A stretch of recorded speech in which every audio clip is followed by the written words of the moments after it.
The Empty Sleeve, one of the series of Stories of the Supernatural and the Uncanny by Algernon Blackwood, adapted for radio by Sheila Hodgson. The Empty Sleeve. That's it. Stop.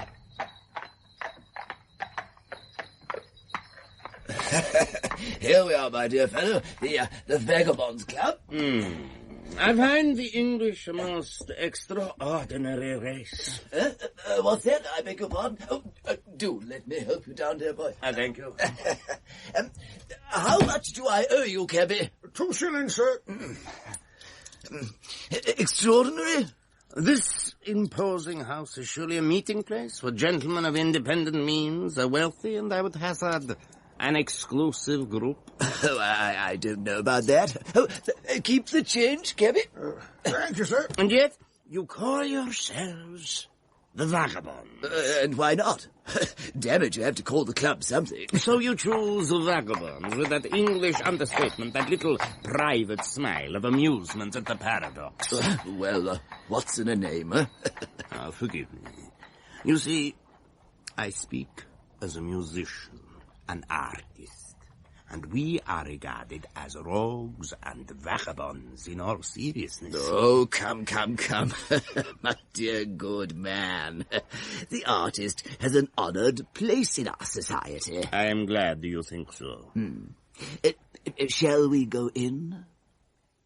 Good evening, Mr. Hubbard. Good evening, James. I have a guest tonight. Yes, sir.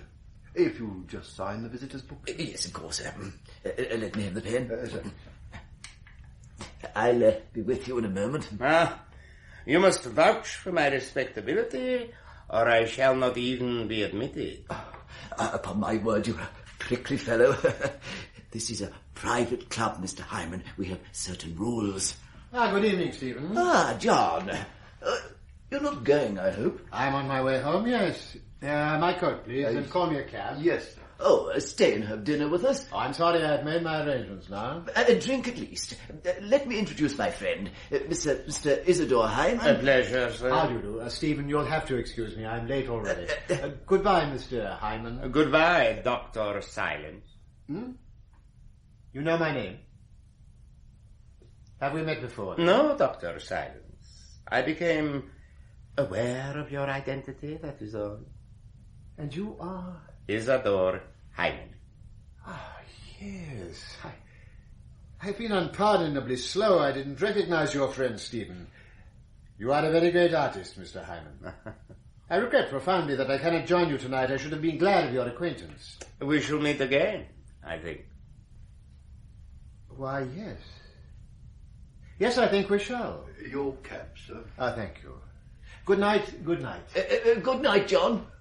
Oh, dear, what a pity. So you've heard of John Silence, have you? We have a certain interests in common. Really? Upstairs, my dear chap, we'll take a glass of sherry in the drawing room. What I wish to know, Stephen, is how you met the man. In Germany. He was giving a concert in Munich, and some mutual acquaintance took me round to meet him. Curious fellow. He has a curious reputation. To tell the truth, I find Hyman's stuff a bit highbrow. Then how did you come to be giving him dinner at the Vagabonds Club? Well, he has a series of concerts in London this month, and was civil enough to leave his card. Yes, but why you? In confidence, John. He needs a favour. A small service. He came out with it during dinner. Well? The fact is, the man's a stranger in London. He's asked me to buy a violin for him. I am to purchase a Guarnerius, which I shall find in a small antique shop in Chelsea. A Guarnerius? That's a rare treasure, certainly. Does one exist in London? And what prevents Mr. Hyman from going to buy it himself? They dislike him. Strange. This is no ordinary shop. 2 brothers run the place. They're not pressed for money, and they will not sell to Mr. Hyman, or so he says. We are left with the question, why you? He believes I might have better luck, and he trusts me, I suppose. Oh, my dear good man, you are eminently trustworthy. When do you propose to buy this marvellous violin? Sometime today. Then I shall be happy to accompany you to the shop. Good heavens, you think me incapable of running a small errand? No. But there is some mystery here, Stephen. And I find myself profoundly disturbed by Mr. Isidore Hyman.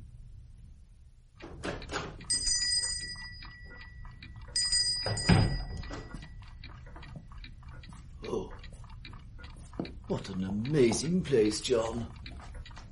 Look at that jade Buddha. Oh, it's beautiful. Beautiful. And that painting.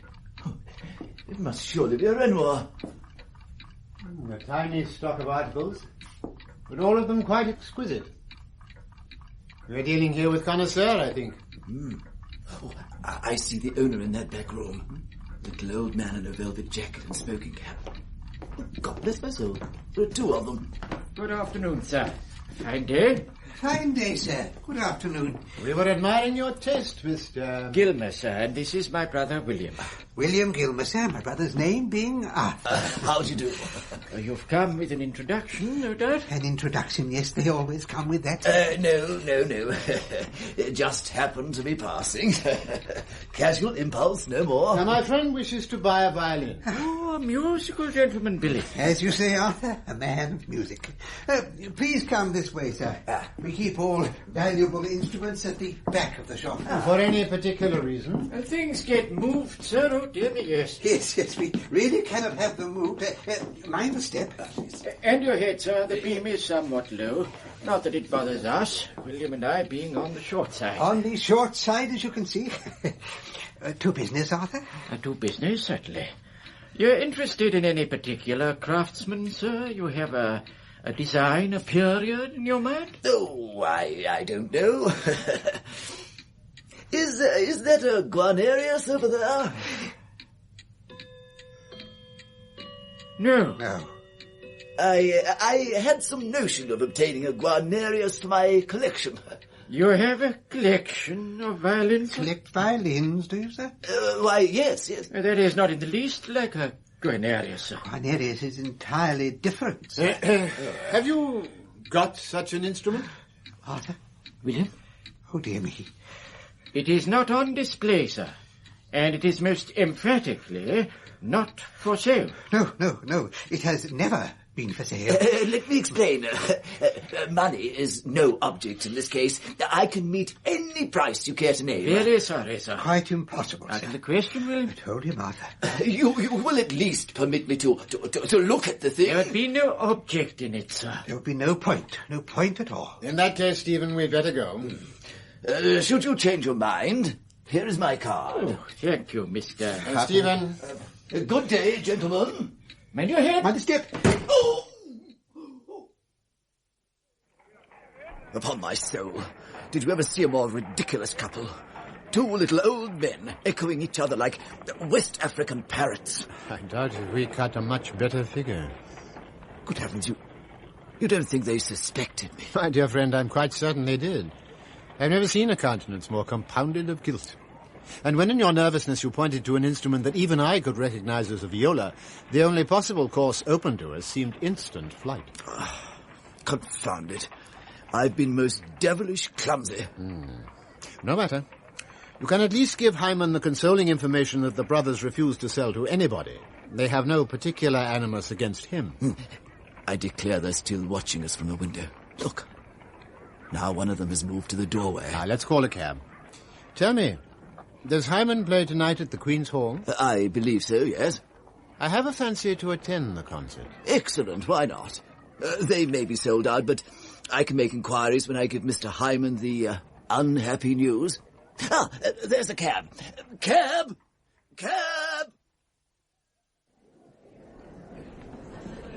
A packed house.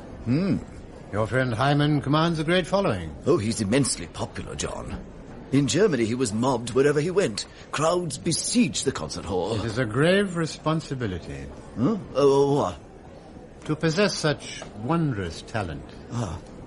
Well, how did he take your news? Oh, extremely ill. He stared at me with those queer, foreign eyes. And his eyes are yellow, upon my word. The strangest thing, a kind of yellowy brown. Then he spat, a habit I detest. and sprang away into the mist.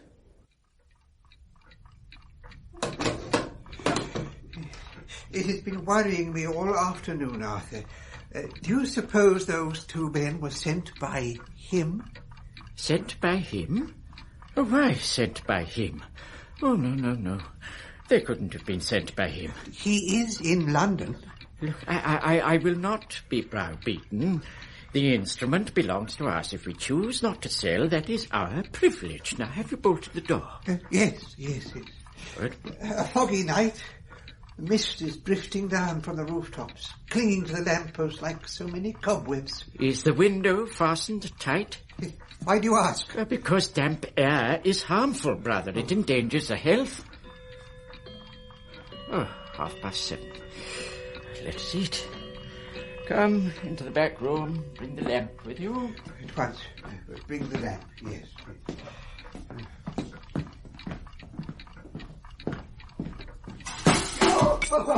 Oh. What is it? Where are you? What have you done with the light? I missed my footing on the stair. Oh, dear me. Oh, are you hurt? No, just my ankle. I seem to have smashed the lamp. How dreadfully careless. You must have a candle.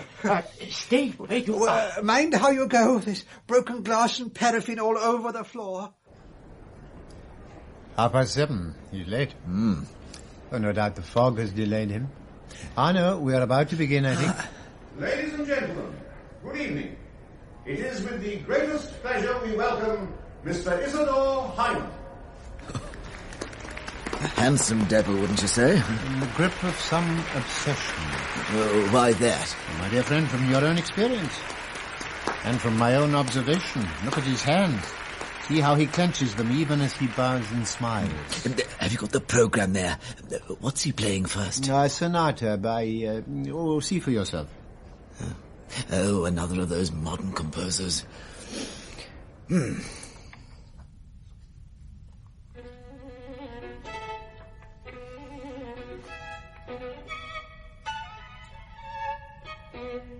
Amazing tone. He can certainly work magic on the fiddle. Mind you, I liked his Munich concert better. You would have enjoyed that program, John. Stephen, I entreat you to be silent. Oh, yes, quite right. Sorry.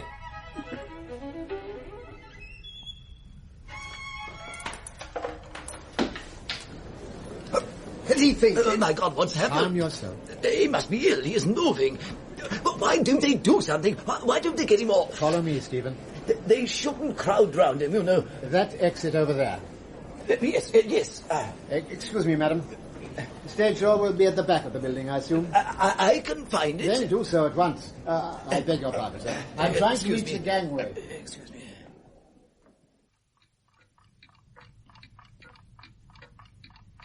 Why is the light so bad?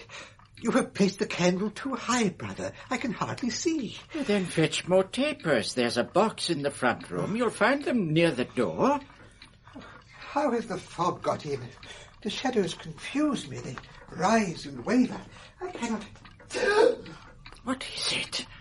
Oh, William. Is something wrong? Look! Oh, now calm yourself. There's nothing there. Only a patch of darkness staining the wall. A lamplight shining through our shop window. What is the matter with you? Can you not see? Room grows full of mist. He has come. Good evening, gentlemen. Mr. Hyman? Is it you, Mr. Hyman, sir? You take us by surprise. Is my visit so unwelcome, then? How in the name of God did he get in? My dear friend, through the door. How else?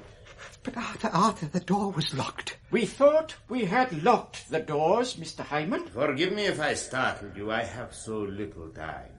I play tonight at the Queen's Hall. Indeed, yes, indeed. We have read the papers. We were expecting... We wish you every success, sir. I thank you. There is a sonata I can only play to perfection on one instrument. Where is it? Arthur? You promised? It grows late, Mr. Hyman. It is not convenient. We have a neighbour, sir. The noise. I regret to disappoint you, but under the circumstances you must realize... It is not suitable. We do not wish it. So it is out. You turn against me. No, I assure you. How often in the past have I played for you? Alone? We are grateful. A great honour. Your music has been a constant delight to us. But you find us in some disorder. My brother has broken the lamp. And as you say yourself, you must be on your way to the Queen's Hall. I am the master of my time, Arthur Gilmer, not you. Give me the violin. No. We cannot be discourteous, Arthur. And besides, it would not be sensible to cross him. I am waiting. I shall have to unlock the cabinet. Oh, I do not have the key. I'll do it, since there's no help for it.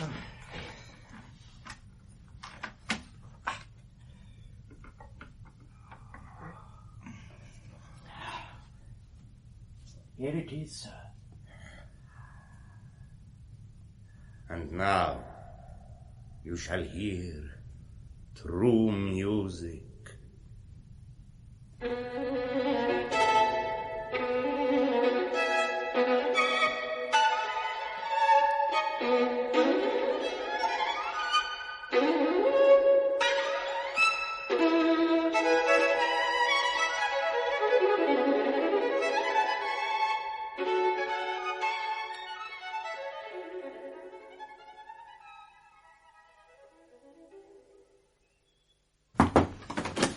Good evening. I was in the audience, sir, and came to see if I could offer my assistance. Oh, are you a doctor? We have sent for medical aid. I am a doctor of a kind, and I have the honour to know Mr. Hyam. Oh, thank goodness. It was the most appalling shock. They carried him onto the sofa there.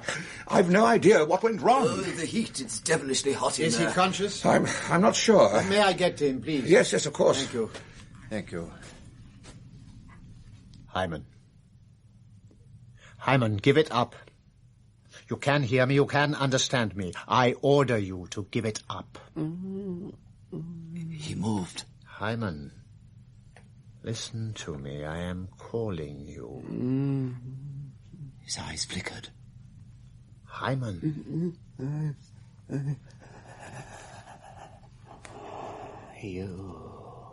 We have met before. Oh, yes. And you are John Silence. I am. Now lie still. No harm has been done. But I warn you most solemnly, this mischief must stop. I fail to understand you. I think not. Mischief? I do nothing that you have not practiced yourself, John Silence. I am in control of certain mental powers. You are not. You are dabbling in a very dangerous science. With amateur fingers, you would say. Oh, come, man, be reasonable. Would you not laugh if I attempted to play the violin? And do you laugh at me, John Silence? No, I grieve for you. And before God, I warn you.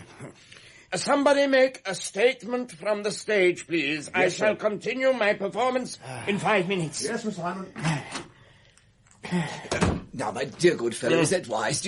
How do you feel? Are you sure you're well enough? I think Mr. Hyman is himself again. Of course. I thank you for your help, sir. But you will not take my help. How bad. How kind of you to trouble yourself. You were in the audience, I suppose? Yes. Can I lean on your arm? I am a little weak still. Yes, of course. Blame your English weather. Blame this atrocious fog. Still, I have an audience waiting, and they shall not be disappointed. I see Hyman was taken ill last night. What's that you say, brother? It's an item in the newspaper. He collapsed during the concert at the Queen's Hall, but recovered and, finished his performance to scenes of great applause. He's a great artist, you see, whatever one may think. Why are you frowning? What time did Hyman call on us? What hour? Oh, dear me, I should not like to be precise. I had been lighting the oil lamp. 7:30, perhaps. Oh, no, Billy. Oh, no. He was performing at the Queen's Hall at 7:30. It must have been earlier. But I remember, brother, you said it was supper time and you called for a light. Just because of the fog. It was no more than 6. Of course. But I heard the clocks strike 7:30. Your eyesight is bad. You heard the quarter strike, not the half. Hyman arrived at 7:15 and left at 7:25. Ah, how sensible you are, Arthur. Getting to the Queen's Hall in 5 minutes from Chelsea. Oh, God bless my soul, you are determined to make some great affair of this. But Arthur, he couldn't have done it, Arthur. Well, then it is the fault of the daily paper. They are not reliable, the press. Oh, dear. Beyond doubt, the concert must have started at 8:30, not 7. 8. Just so, Arthur. But the poster said 7:30. Oh, it is clear to me that this man Hyman is upsetting you. Now, I must consider your health. You are no longer young. I'm the same age as before, Arthur. 1 year younger than yourself. Well, I will not have you made uneasy. I suggest we send a letter to Mr. Hyman, thanking him for his interest, his past kindness, and saying we do not wish to do business with him any more. Agreed. Let me fetch paper and ink. I see there's a mention of it in the Daily News. What's that? Yes, I'll have a small brandy, waiter. Yes, sir. Isidore Hyman's collapse at the Queen's Hall. But no word of your part in the affair, which I consider devilish unjust. Oh, Stephen, I had no part in the affair. I merely offered my services, which were declined. You must not take offence. I suppose I know the fellow rather better than you do. Oh, these Bohemians. I shall not apologize for intruding at your club. I am extremely angry. I told the gentleman to wait downstairs, sir. All right, James, no matter. Thank you, sir. Good evening, Mr. Hyman. Can I offer you a drink, sir? You cannot. I demand an answer. What have you said to the Gilmer brothers? Nothing, upon my word. Indeed, I have not seen them since the day I failed lamentably to buy your violin. Do you then swear you are not responsible for this? I beg your pardon. What is it? I've not got my glasses. You will permit me? Oh, read it. I care not who sees the monstrous ingratitude of these fools. Mm-hmm. But, Mr. Hyman, this is an entirely courteous note. Merely stating they see no reason to do business with you in the future. They cannot mean I feel sure they do. And surely, since they will not part with the violin, there is no more to be said. 2 old men, senile, doddering, and they possess this wonder, merely by the accident of having made money at their wretched trade. Oh, come. Their business is honourable, and the making of money has not yet fallen into disrepute. The violin is their property, Hyman. They cannot even play it. They keep it locked away in a glass cabinet, and then they send for me. They sit nodding and grinning while the Guarnerius sings. You do not have to play to them. How else can I get my hands on it? With such a magnificent instrument, I could astonish the world. You have already done so, my friend. Be content. Why should my talent be cheated? Why should I be denied? My spirit will not rest till I have it. And surely there is a way. Wait. Yes. You have my letter, thank you. Now, Hyman, be careful. Why? Do you fear I shall resort to armed robbery, Dr. Silence? I know what it is I fear, and so do you. Since first we met, I've been aware of your danger. Let us speak plainly, sir. You are a man of some power. I recognize you. We meet as equals. We are not as other men, John Silence. To you, I give my respect, my admiration. Together, we can achieve... No. Forgive me. I have no manners. I am an uneducated foreigner interrupting 2 English gentlemen at their club. How can I apologize? Goodbye, Mr. Hubbard. Look here, my dear fellow. I warn you, most solemnly. You forget I am Isidore Hyman. I warn you. Of what? Of yourself. You are dealing in matters you do not understand. You walk in peril. But I am not afraid. Good night to you, my colleague, who will not be my friend.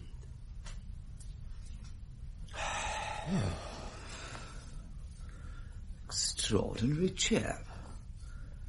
What the devil did he mean? I fear for that man. Talks a little wildly, I confess. It's the artistic temperament, you know. One can do nothing but ignore it. Oh, Stephen. Where are you going? I have some shopping to finish. At this hour? But John, you've not even had your brandy. Wait for me.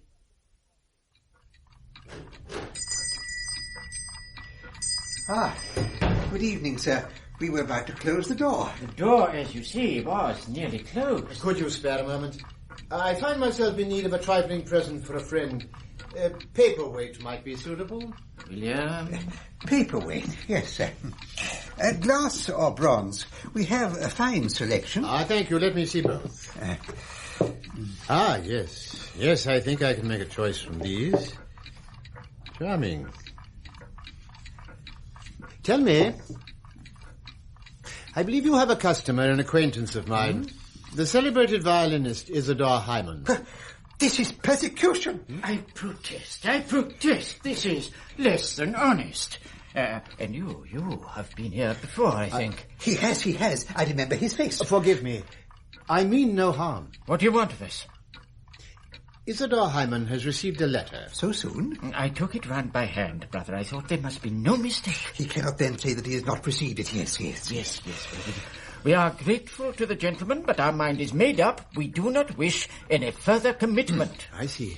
Allow me, however, to explain myself. I have no direct contact with him, only a very great interest in the matter. What does he say, brother? What does he want? Why have you broken off your dealings with Mr. Hyman? Oh, come, such a connection could be to your advantage. Do you dislike Mr. Hyman personally? Or is there perhaps something you fear? Arthur? Really? We should sound absurd. Oh, dear me. We should be thought ridiculous. We are old men, sir.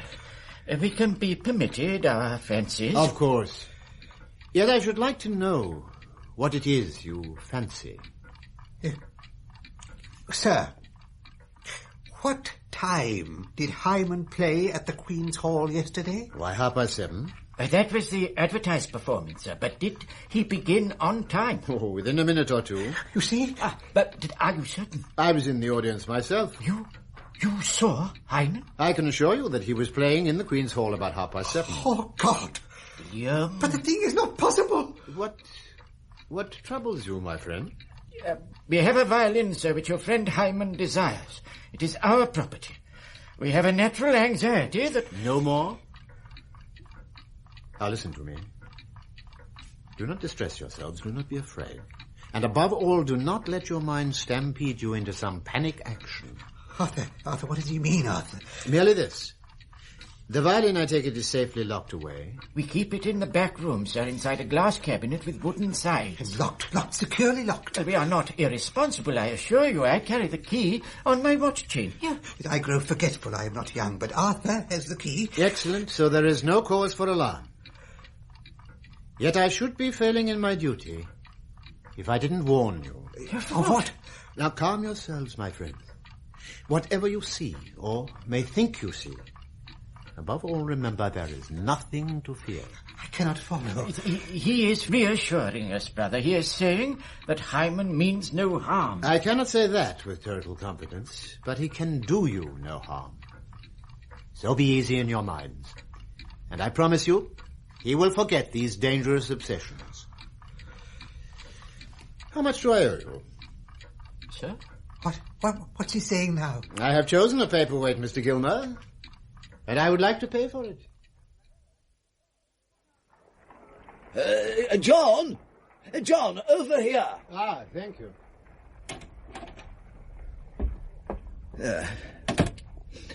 7 Ebury Street, driver. You'll join me in a nightcap? I will indeed. I find myself exhausted. There are few things so hard as attempting to warn the innocent without alarming a simple nature. How did you succeed with the brothers Gilmer? Huh? I'm sorry I forbade you the shop, Stephen. I feared they would recognize you, and I took a pointless precaution as they instantly recognized me. Were you intolerably bored? Not in the least. I've been reading the evening paper. I see our friend Hyman leaves for Italy tomorrow. Indeed. Oh, that's good news, if true. When does he return? Not for 3 months. Then he's to give another concert at the Queen's Hall. Be so good as to book tickets for us. I should like to enjoy his art without a dramatic interruption. And surely he will forget.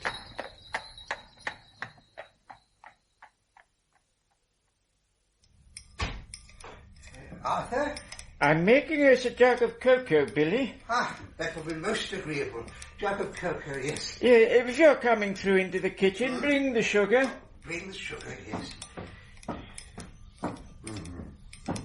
Oh, confound it. Now, what's wrong? Who let that cat in? It's not safe, I declare. I nearly lost my balance. The wretched creature ran between my legs. A cat? Oh, you must be mistaken. What? But there was a sensation of fur against my ankles. Brother, can you not smell it? Oh, very, very, very. Oh, dear. Oh, yes. Yes. Why am I never believed? Bless my soul, yes, disgusting. That's the smell of a tomcat. It must be found and removed. But it's not here, Billy. Oh, where is it? Well, it seems to me the cat must somehow have contrived to slip inside the shop during business hours and is now gone, leaving a filthy smell behind it. I saw it outside earlier. A shapeless, furry thing. It sat upon the wall as you let the gentleman out. When was this? An hour back, Arthur. The man who bought the paperweight. I thought at the time, it's watching him. How so? As our customer stepped into the street, I caught the yellow flash of eyes, and the notion flicked across my mind. It's watching. Huh. Oh, come. Let's have our cook. I'll open the window. We must air the place. Oh, no. Oh, be reasonable. We shall lose custom if I do not get rid of the animal, Rick. Oh, please, brother, close the window, I beg you. You're shaking. Oh, I'm so dreadfully afraid. Of what? Oh, Arthur, it may come back. But, Billy, we are not certain it has gone. Oh, I shall catch a fever. There's a draft coming up from under the floorboards. Oh, right.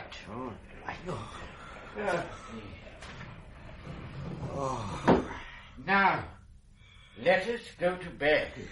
And with a calm mind, Billy. Remember, the gentleman was most positive in his assurance. He said, Hyman could do us no harm. But the gentleman is not here, Arthur. And we are. Oh, what's happened? I knocked something down. I caught my elbow. Can you bring your candle up here to the landing? Yes, and don't be alarmed. Well, I am not alarmed, Billy. I have merely hurt my elbow. Oh, well, there's no harm done. You've knocked the Japanese scimitar off the wall. Yes, the hook has worked loose and fallen out. Now, can you take the thing from me, Billy? Yes. Thank you. And put it on the table downstairs. Yes. I shall deal with it in the daylight. Now, come along. It grows late. It's 11:10. I must be on my way home, Stephen. Oh, must you? What a pity. A pleasant evening. It was indeed. You will remember to order the tickets for the Queen's Hall. There will, I imagine, be quite a run on them. I'm sure of it. Where did I put your coat? Allow me, John. Thank you. John, I wish you'd tell me, in the last resort, what could Hyman do? Do? To possess himself of the violin. I'm not sure. The man is almost certainly boasting, and in that may lie his salvation. But you must never underestimate the power of a violent passion. Oh, quite. I remember a time in Scandinavia, was it not? Ah, the camp of the dog. Still, that was a case of sexual obsession. Yes, but my dear man, the modern world has gone sadly astray. We are possessed of an energy of which sex is only one manifestation. It's as if a pianist, given the whole range of the keyboard, were to spend his life playing scales with one finger. A state of affairs which must be a grave disappointment to the deity. You mean all forms of creative energy are one. And any desire that has grown too strong is dangerous. For the mind, failing to grasp the beloved object by normal means, may break free and attempt something else. Oh, it's either too late, or I have drunk altogether too much claret. Oh, you defeat me, John. Don't let it distress you, my dear fellow. It's of no consequence. Hyman leaves by the morning boat for Italy, and there is nothing to fear. Good night. I can see myself out. Arthur? Are you awake, Arthur? Billy, you should not be out of bed. It's 3 a.m, and you've forgotten to put your bedroom slippers on. Oh, I could not sleep. And you are in your dressing gown? Oh, yes, oh dear me, yes. You have been up, I think. The moonlight woke me. And nothing else? The moon is full. Arthur, there was a shadow on my blind. The wind shaking the lime trees. I tell you, brother, something leapt from the roof. A cat, then? A cat? And why not a cat? Arthur, it cannot get in, Arthur. Why should it want to get in? Cats roam the empty streets. Oh, and soon no doubt we shall hear their abominable screeching. Listen. Yes. Then you were right. And indeed, I can see it, sitting on the pavement. What? A huge grey thing with yellow eyes. How oddly they flash. It is not natural. Oh, come, old fellow. It is entirely natural for a cat to have glowing eyes. It occurs in all the feline tribes. Still, since you are distressed, we will get rid of it. Pass me the water jug, there, from the basin. Oh, yes. Oh, dear. Be careful, it's full and very heavy. Oh, I can manage. Just lift it clear of the ledge. Oh, shoo! Go away! Has it gone? Yes. Strange. Why didn't it cry out? And where did it go? Doesn't matter. Arthur? I poured the water directly over it. And yet, Billy, the thing appeared to melt into the ground. The shape dissolved. Well, cats move fast. And we both have bad eyesight. Go back to bed. Oh, it would be folly to make ourselves ill. I'd better shut the window. Oh, there. We must not be foolish and imagine things, Arthur. After all, there is a strong bolt on the windows, and you have locked the door. Arthur? Good night. Why are you listening? I am not listening. I am exhausted as you are. Oh, I shall sleep. What can you hear? Oh, nothing, upon my word. But I can. A pattering, scratching noise, as if something were climbing up the drain pipe. The wind. The furniture. Oh, we're becoming absurd, old fellow. Now up to bed. We shall laugh at this in the morning. Listen. Can you not hear? God, that is. There is no mistaking now. Someone has touched the violin. Oh, God, how did they get in? How can we get help? Summon the police? I will not suffer this. Come back, Arthur. Arthur, consider. We are 2 old men. We cannot fight them. We have the advantage of our own ground. And surprise, our courage, brother. Put out the candle and follow me. Oh, I shall fall in the dark. Hold my arm. Oh, no, you hinder me. Put your hand on my shoulder if you must. They may have weapons, Arthur. A revolver, and we have no defense. Move carefully down the stairs. Where did you put it? What? Think. The Japanese scimitar fell from the wall. Where did he put it? On the table, at the foot of the staircase. But you cannot see. The handle is gold. It should gleam, even in this light. Oh, yes. I have it. How we can protect ourselves. I beg you. Again, we must move faster. Brother, where have you gone? Here. Follow me. This is too dangerous. They shall not steal my treasure. Where are they? No light in the shop. No sound.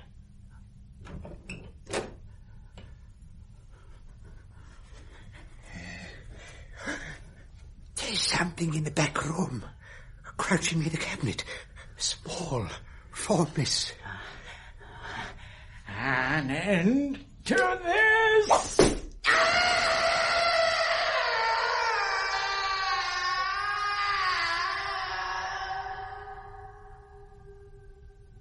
Oh, my God, my Saviour, my Lord, deliver us from evil, not into temptation, valley of the shadows, deliver us from... Light the candles. What? Light the candles. We cannot remain in the dark. Oh, I have no matches. Well, open the curtain then and let the moonlight in. Yes.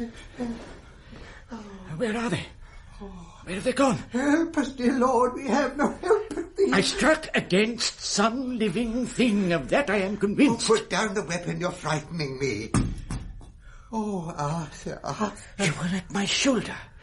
Did you see nothing? Well?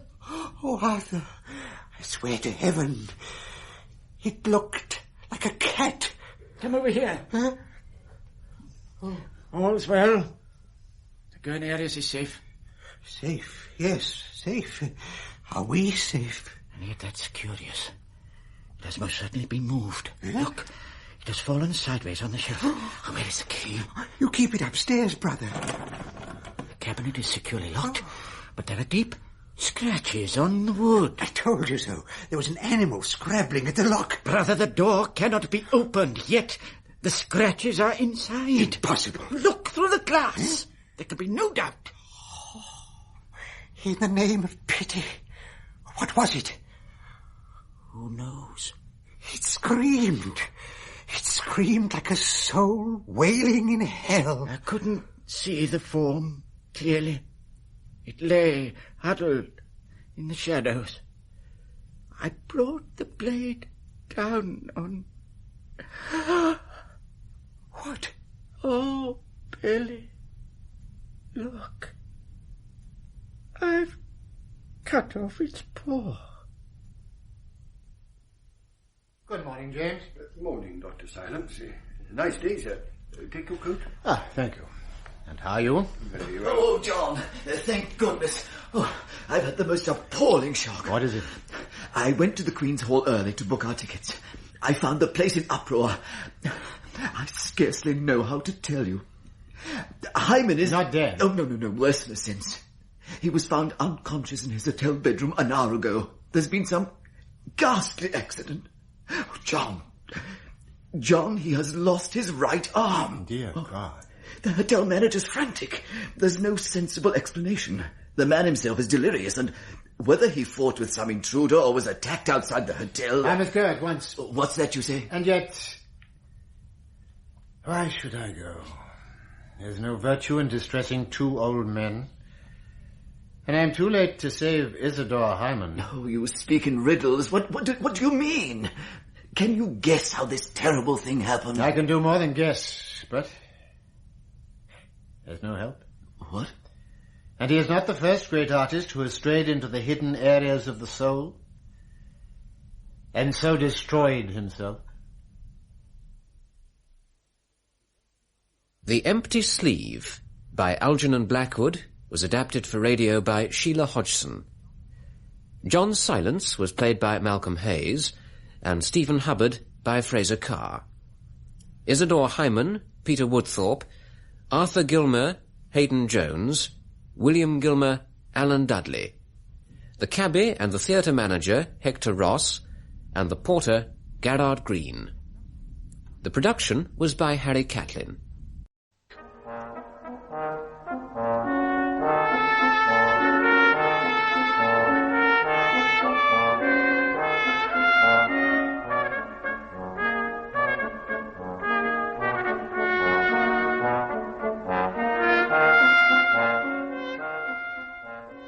The Memorandum by Václav Havel, translated and adapted by Vera Blackwell and abridged for radio by Susan Marling. With Michael Gambon as Gross and Ian Richardson as Ballas. The Memorandum.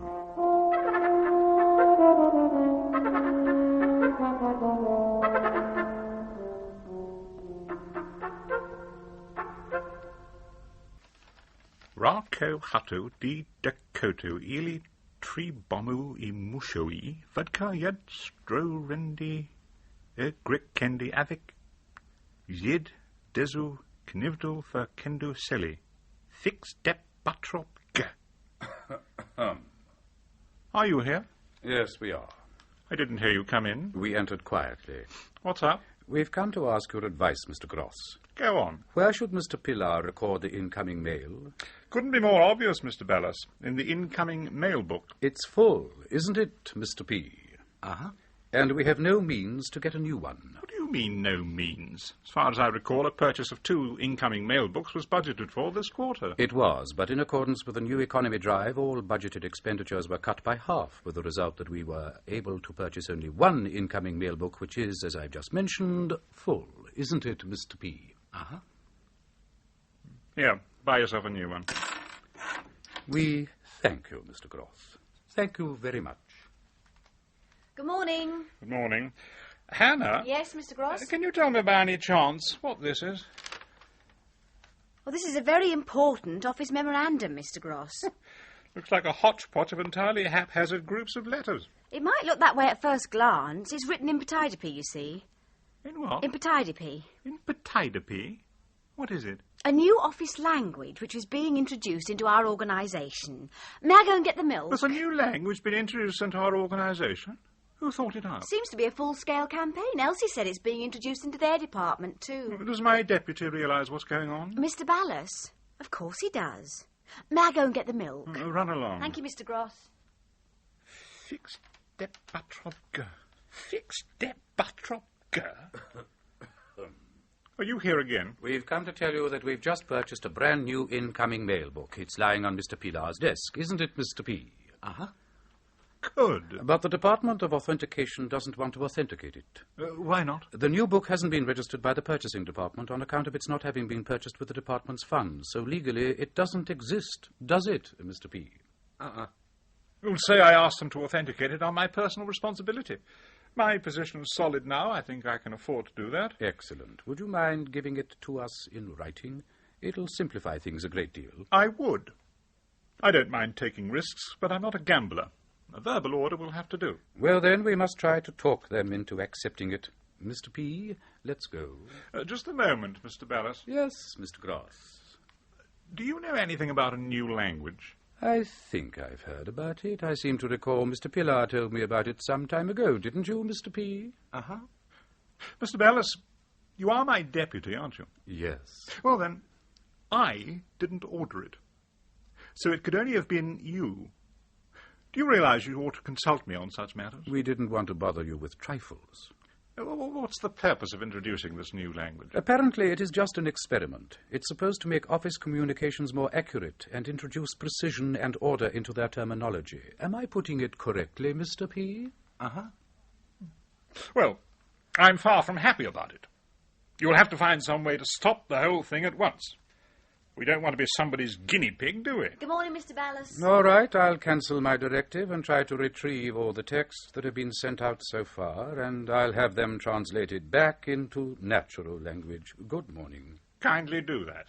We don't want to be somebody's guinea pig, do we? Exactly. Mr. P., let's go. Uh-huh. Well, thank God I've nipped it in the bud. Did they seriously think that anyone would want to learn this gibberish? Special Petaidepi classes have been set up for all departments. Indeed. Has anybody joined them? Everybody except you, Mr. Gross. Really? It was an order. Whose order? Mr. Ballas's. And a Petaidepi translation centre has been set up, but it's supposed to be only temporary until everybody has learnt Petaidepi. A translation centre? Where on earth did they find room for it all? The translation centre is on the first floor, room 6. Oh, but that's the accounts department. Oh, the accounts department has been moved to the cellar. May I go and get the rolls? Oh, that's too much. May I go and get the rolls? Run along. Thank you. Now what? Mr. Gross, I'm afraid you will have to give us the order in writing after all. I'll do nothing of the sort. It'll be in your own interest. What do you mean, in my own interest? If you'll give it to us in writing, you'll greatly simplify the work of our clerical staff. And in view of the rumours which have lately been circulating amongst them, it would certainly be a good tactical move on your part. Am I not right, Mr. P? Uh-huh. What rumours? Oh, about that unfortunate rubber stamp. A rubber stamp? What rubber stamp? Apparently, during the last inventory, it transpired that you are in the habit of taking the bank endorsement stamp home for your children to play with. Well, that's ridiculous. Of course I've taken that particular rubber stamp home a few times, but not as a plaything. There are nights when I have to take my work home in order to get it all done. Oh, you don't have to explain it to us, Mr. Gross. But you know how people are. And you think this bit of paper you want would smooth things over? I'll guarantee you that. All right, then. As far as I'm concerned, have it typed and I'll sign it. Mr. P, here you are, Mr. Gross. Thank you, Mr. Gross. We thank you very much in the name of our whole organization. Mr. Ballas? Yes, Mr. Gross. Have you cancelled the introduction of Petaidapi? Not yet. Why not? Well, you see, we've just been waiting for the right moment. There doesn't seem to be the right sort of atmosphere among the authorities for this move just now. Now, that's just an excuse. You've bypassed me. You've moved the accounts department to the cellar. You've organised classes. You've set up a translation centre. You've made the study of Petaidapi obligatory for all staff members. Outside their working hours. That's beside the point. Perhaps it is, perhaps it isn't. In any case, at this point, we are not concerned with anything but the good of our organisation, are we, Mr. P? Naturally. We hold the same critical attitude towards Petaidapi that you do, Mr. Gross. Only we think that if we can manifest certain limited initiative, it'll be a great help to our whole organization. Who knows? This very initiative may become the basis on which we might be granted that snack bar which we have been trying to get for so long. Imagine, our staff would no longer have to travel all that way to get their cuppa. All right. It's quite possible that in this way we might indeed get the snack bar. But let's be quite blunt with each other for a while, shall we? Shall we accept, Mr. P? I accept. I'm not against precision in official communications, but I'm for it only insofar as it humanizes man. If we take from man his human language, we shall have prevented him from becoming fully human. For this reason, I can never agree to the introduction of Petaidapi into our organization. Are you prepared to risk an open conflict? I place the struggle for the victory of reason and of moral values above of peace brought by their loss. It seems he's not yet ripe for realistic discussion. We've overrated him. Never mind. Let's give him, what do you say, Mr. P? An hour? Time is on our side. You'll be sorry. Let's go. Unheard of. Hannah. Yes, Mr. Gross? Do you know Petaidapi? No, I don't. Then how did you know that this was an official memorandum? Well, they say that in the first stage, Petaidapi was used only for important official memoranda, and that these are now being received by some of the staff. What are these memos about? They're supposed to inform the recipients about decisions based on the findings of the last inventory in their departments. Indeed. What sort of decisions? Oh, all sorts, it seems. Very positive and very negative ones. Damn that rubber stamp. Where on earth did you learn all this? In the dairy shop this morning. Where did you say the translation centre is? First floor, room 6. To get to it, one must go through the Petaidapi classroom. Ah, yes. Former accounts department. Well, I'm off to lunch. You'll like it, Mr. Gross. They have goose in the canteen today.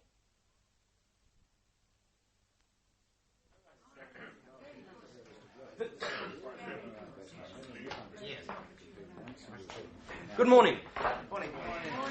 Let us begin our lesson with a definition. Petaidapi is a synthetic language built on a strictly scientific basis. Its grammar is constructed with maximum rationality. Its vocabulary is unusually broad. It's a thoroughly exact language, capable of expressing with far greater precision than any current natural tongue all the minutest nuances in the formulation of important office documents. The most serious deficiency of the natural languages is their utter unreliability, which results from the fact that their basic structural units, words, are highly equivocal and interchangeable. The significant aim of this language is to limit all similarities between individual words, to produce a degree of precision quite unattainable in any natural language. To achieve this, Ptaidepi makes use of the following postulation. If similarity between any two words is to be minimized, the words must be formed by the least probable combination of letters. Any Ptaidepi word must differ by at least 60% of its letters from any other word of the same length.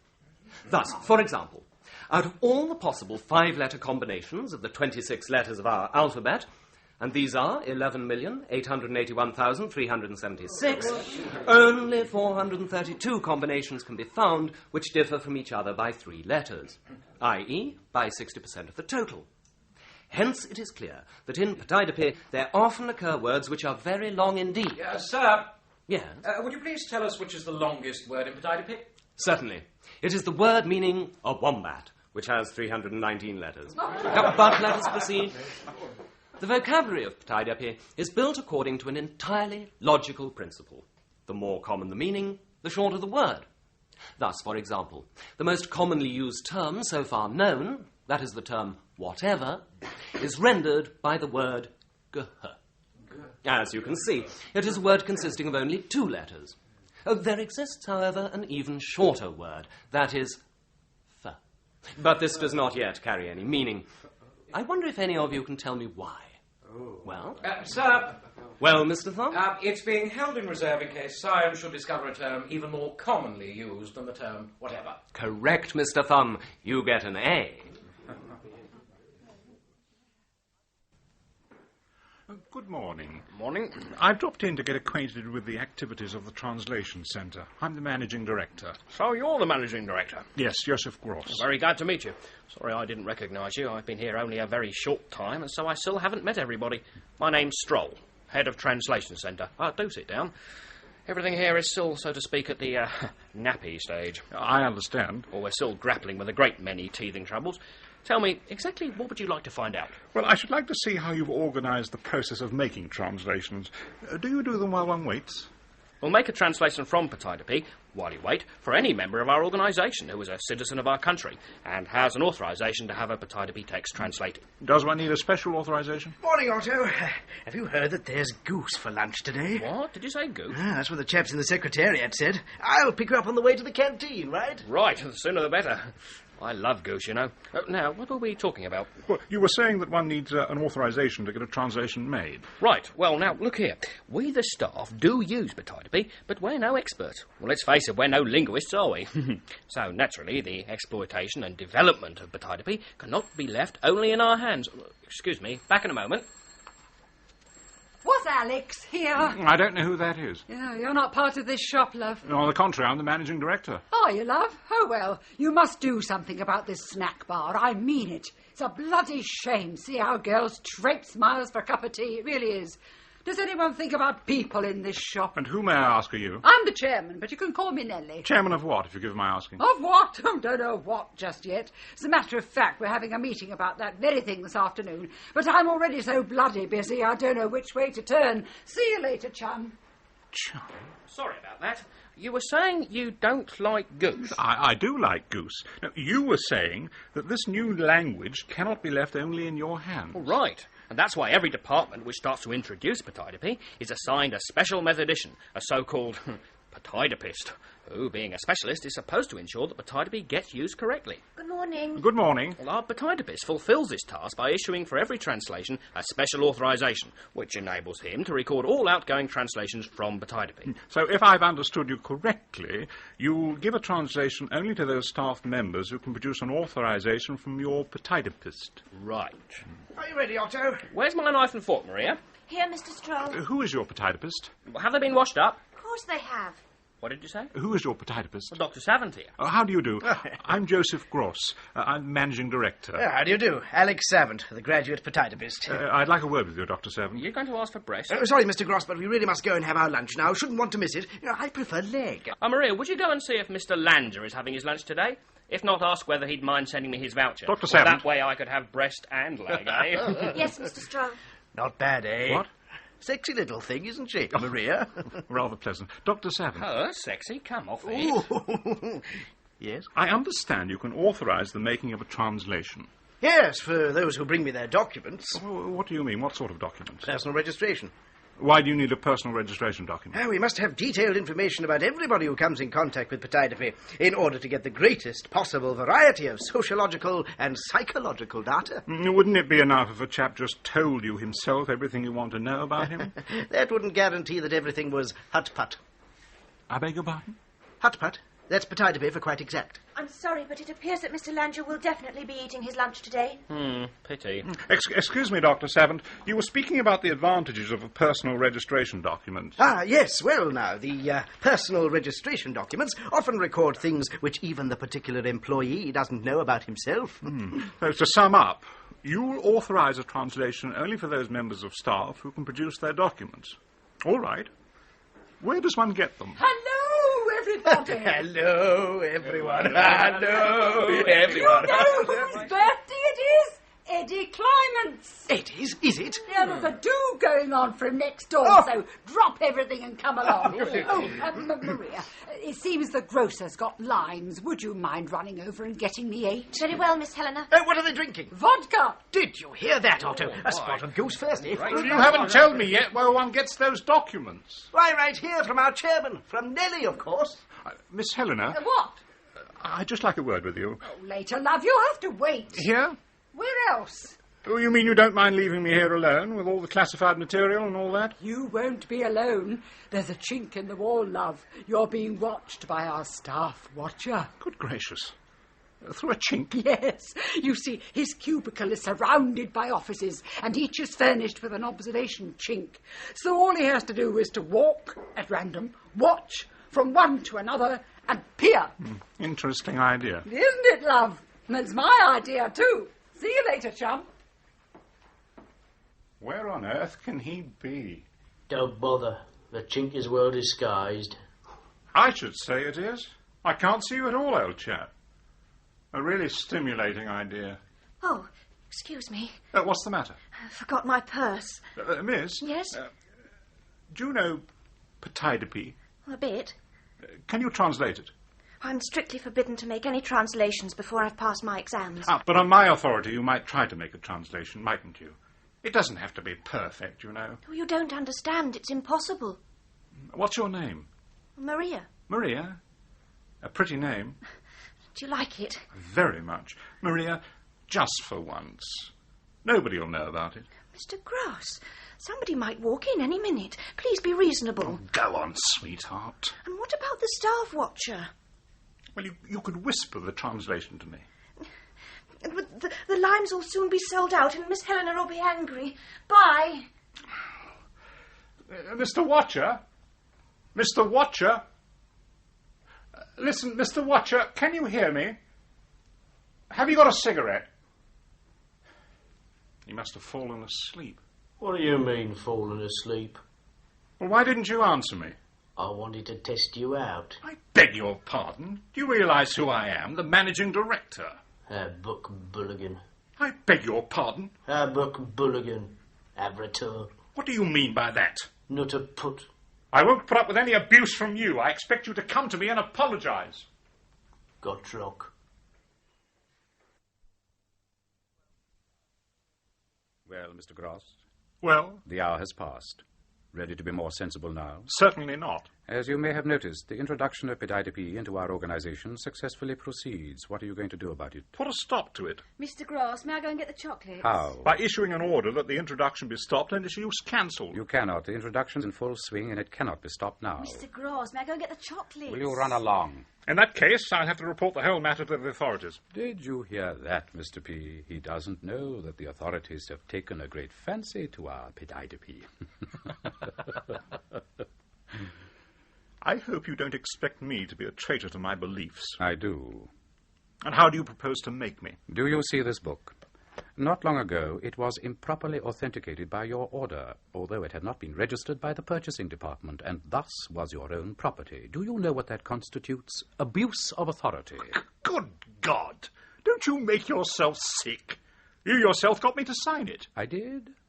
I don't seem to remember. By your hints about rumours concerning that damned rubber stamp. I wouldn't bring that up if I were you. Why not? Because it's no extenuating circumstance at all. Just the reverse, in fact. If it weren't for the affair of the rubber stamp, you might have claimed that you signed the authentication of this book moved by a sincere desire to help our clerical staff.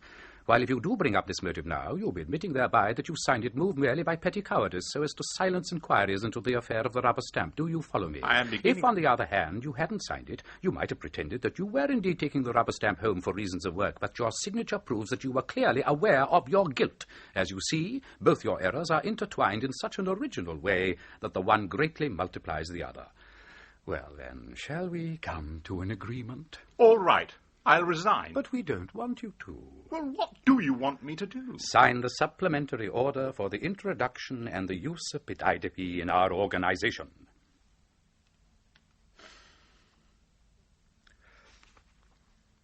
Are you sure that Pitaidepi will really make office communications more precise?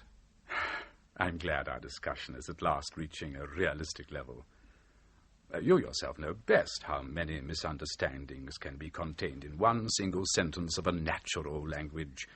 In fact, a natural language endows many more or less precise terms, such as, for example, the term coloured, with so many wrong, let's say emotional, overtones that they can entirely distort the innocent and eminently human content of these terms.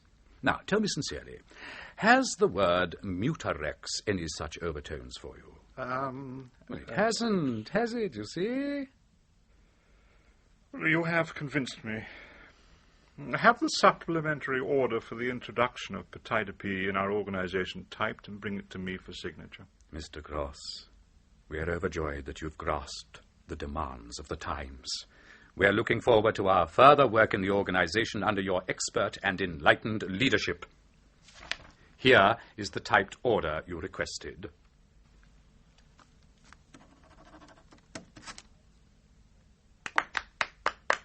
I believe that from now on we'll be working very closely together. We'll have to.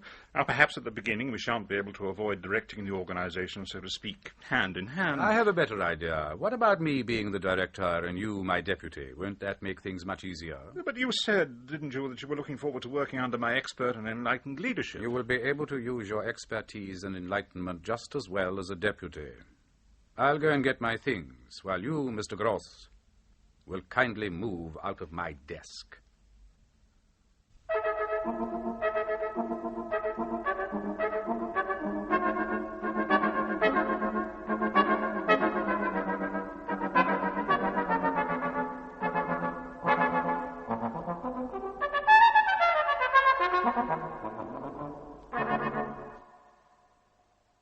Historically, the natural languages originated, in all probability, through the development of the inarticulate shrieks by which a primitive creature expressed his basic reactions to the surrounding world. The very oldest group of words is thus the interjections.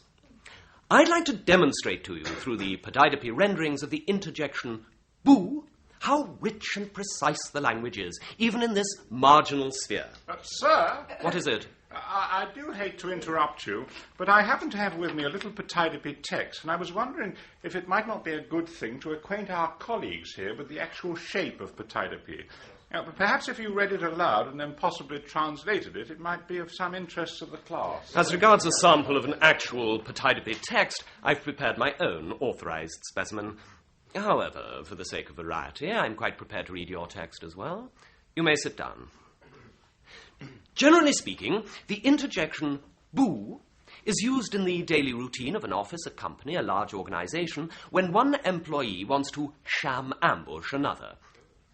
In those cases where the endangerment of an employee who is in full view and quite unprepared for the impending peril is being shammed by an employee who is himself hidden, boo is rendered by get in rilum. The word osumftata is used in substantially the same situation when, however, the imperilled employee is aware of the danger. Eg gindia trujaris is used when an employee who has not taken the precaution or the time or the trouble to hide wants to sham ambush another employee who is also in full view, in which case it is meant as a joke. Eg jahet guts is used in substantially the same situation when, however, it is meant in earnest. Yesister etordif is used by a superior wishing to test out the vigilance of a subordinate. Yixap seror nudgets is used, on the contrary, by the subordinate towards a superior, but only on the days specially appointed for this purpose. And now let me see if you've been paying attention. Who can tell us how one says boo in Pataidapi when a hidden employee wants to sham ambush another employee who is in full view and quite unprepared for the danger? Sir. Mr. Thumb. Godinrillum. Correct. And when the imperilled employee is aware of the danger, you. Danger menacing an employee who was in full view? Yes. Who was aware of the danger? Yes. And the perpetrator is hidden? Yes. Ah, yes, I see. Well, in that case, one says, oh, damn it, it was on the tip of my tongue. Mr. Thumb, do you know? Awesome Tata. There you are. You see how easy it is. Well, let's take another case, shall we? Let's see if you can tell us, for example, how does an employee who has not taken the precaution or the time or the trouble to hide say boo if he wants to sham ambush another employee who is also in full view when it is meant in earnest? You. I'm afraid I don't know. Let me help you. Egg. Jahet. Yes, I do remember now. Egg jahet. Wrong. Mr. Thumb, would you mind telling him? Egg jahet kuts. Correct. Egg jahet doesn't mean anything at all. Those are only two subwords of the word egg jahet kuts. The third subword escaped me. Unfortunately, the first two subwords also escaped you, like all the other Pataidapi words which I was trying to teach you only a moment ago. One cannot avoid concluding that your particular inability to learn any Pataidapi words whatsoever stems from a profound and well-disguised doubt in its very sense. Under these circumstances, I don't see why I should oblige you by reading aloud and, what's more, translating an unauthorized text. Chazoop, Pazook, botched.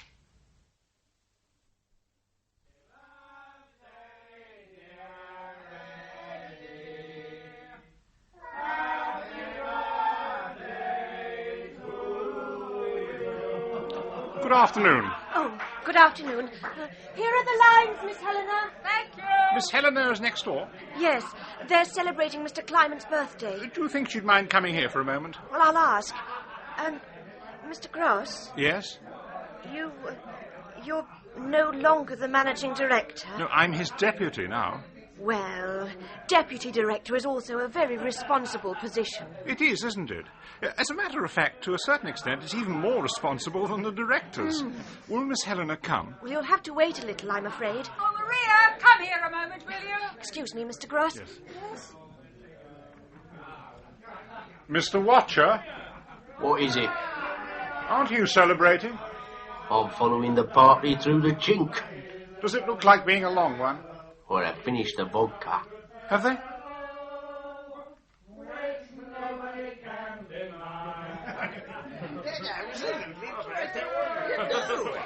I bet you were shy. Well, to start with, but then... Come off it. I bet you've made up that part about Jack Jazz Yibble. Oh, absolutely not. Down to the last letter. Come off it, old boy. Mind you, if it hadn't been for Kajufa Bizarre Gaftray, which certainly Luhofra de Boronk. She actually... I tell you, she can cockle sploot No! Come on, everybody. Come on, let's have some coffee. Oh, that's a thought. Where's Maria? Our sexy little Maria.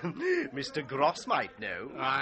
Don't try to deny it. You lust after her. I beg your pardon? You called her sweetheart. The staff watcher heard you. Now, friends, Maria. Maria. I've just kissed love. Come on, I'll make the coffee. Where'd you keep the percolator? Miss Helena. Why don't you call me Nellie, love? What is it? Miss Nellie, do you issue the documents one needs to get a translation authorised? Dose vodka, that's what I call living. Where'd you get water? What, Mr. Gross? Do you issue the documents one needs to get a translation authorised? Yes, to anybody who hasn't recently received a memo written in Pataudipy. Why? Where do you keep the cups? Coming. Here's Why the water. what? Why this condition? Because I cannot be expected to give the documents of personal registration to every Tom, Dick and Harry without making damn sure they don't conflict with the findings of the last inventory in his blessed memo. Why can't you look at his memo and see what it says? Sugar, Maria! I'm forbidden to translate any Pataudipy texts. It's almost empty, dear. There's another bag in the drawer. Good gracious, what can a staff member do in such a case? In the drawer? Yes. Oh, what? What can a staff member do in such a case? He can have his memo translated. Listen, everybody. Today, your coffee's hype nugget. Naggy Pavelix. Nugget Haversut. Mrs. Stroll. I was to get and up, yes. And Dax, Beljock, and Dax, you zap. In order to make a translation from Pataudipy, you require an authorisation from Dr. Savin. And tut zap, not it. Dr. Savin. Garbage, edgage, Lagorax. Yes? Lagorax nugget. In order to grant authorisation, you require the documents from Miss Helena. Nevolde a bargain. Miss Helena. A bargain for, yes? Fudge for new rat jacks. In order to issue the documents, you require that the staff member have his memorandum translated. Ratchaj gun. Gun Nazvep. Nazvep it. It Ratchaj. Ratchaj gun. Good snoop. Be quiet! I am the deputy director, and I insist that you show me some respect. You may sit down. Oh, very well, then stand. As I've just discovered, any staff member who's recently received a memorandum in Pataudipy can only be granted a translation of a Pataudipy text after his memorandum has been translated. But what happens if a Pataudipy text, which he wishes translated, is precisely that memorandum? It can't be done because it hasn't yet been translated officially. In other words, the only way to learn what's in one's memo is to know it already. I ask you, what must an employee of our organisation, whoever he may be, do in order to escape this vicious, vicious circle? He must learn Pataudipy, Mr. Gross. You may sit down. Are you here? Yes, we are. Have you been here long? Not long. I didn't hear you come in. We entered quietly. Excuse me, There are things, Mr. Gross, that cannot be excused. And when, at the very time in which the whole organization is conducting a courageous struggle for the introduction of Pataudipy, an official referring to the activities of our employees speaks with such malicious innuendo about, I quote, a vicious, vicious circle, then it cannot be excused at all. I'm sorry, Mr. Ballas. I plead guilty. I acknowledge the entire extent of my guilt. I request for myself the most severe punishment. I think that under these circumstances it is no longer possible for him to remain in our organization. What do you say, Mr. P? Certainly not. Come to my office tomorrow morning. We'll settle the formalities connected with your dismissal. George, come out of there. You'll be my deputy. Thank you very much, sir. You may leave now, Mr. Gross. Mr. P, let's go.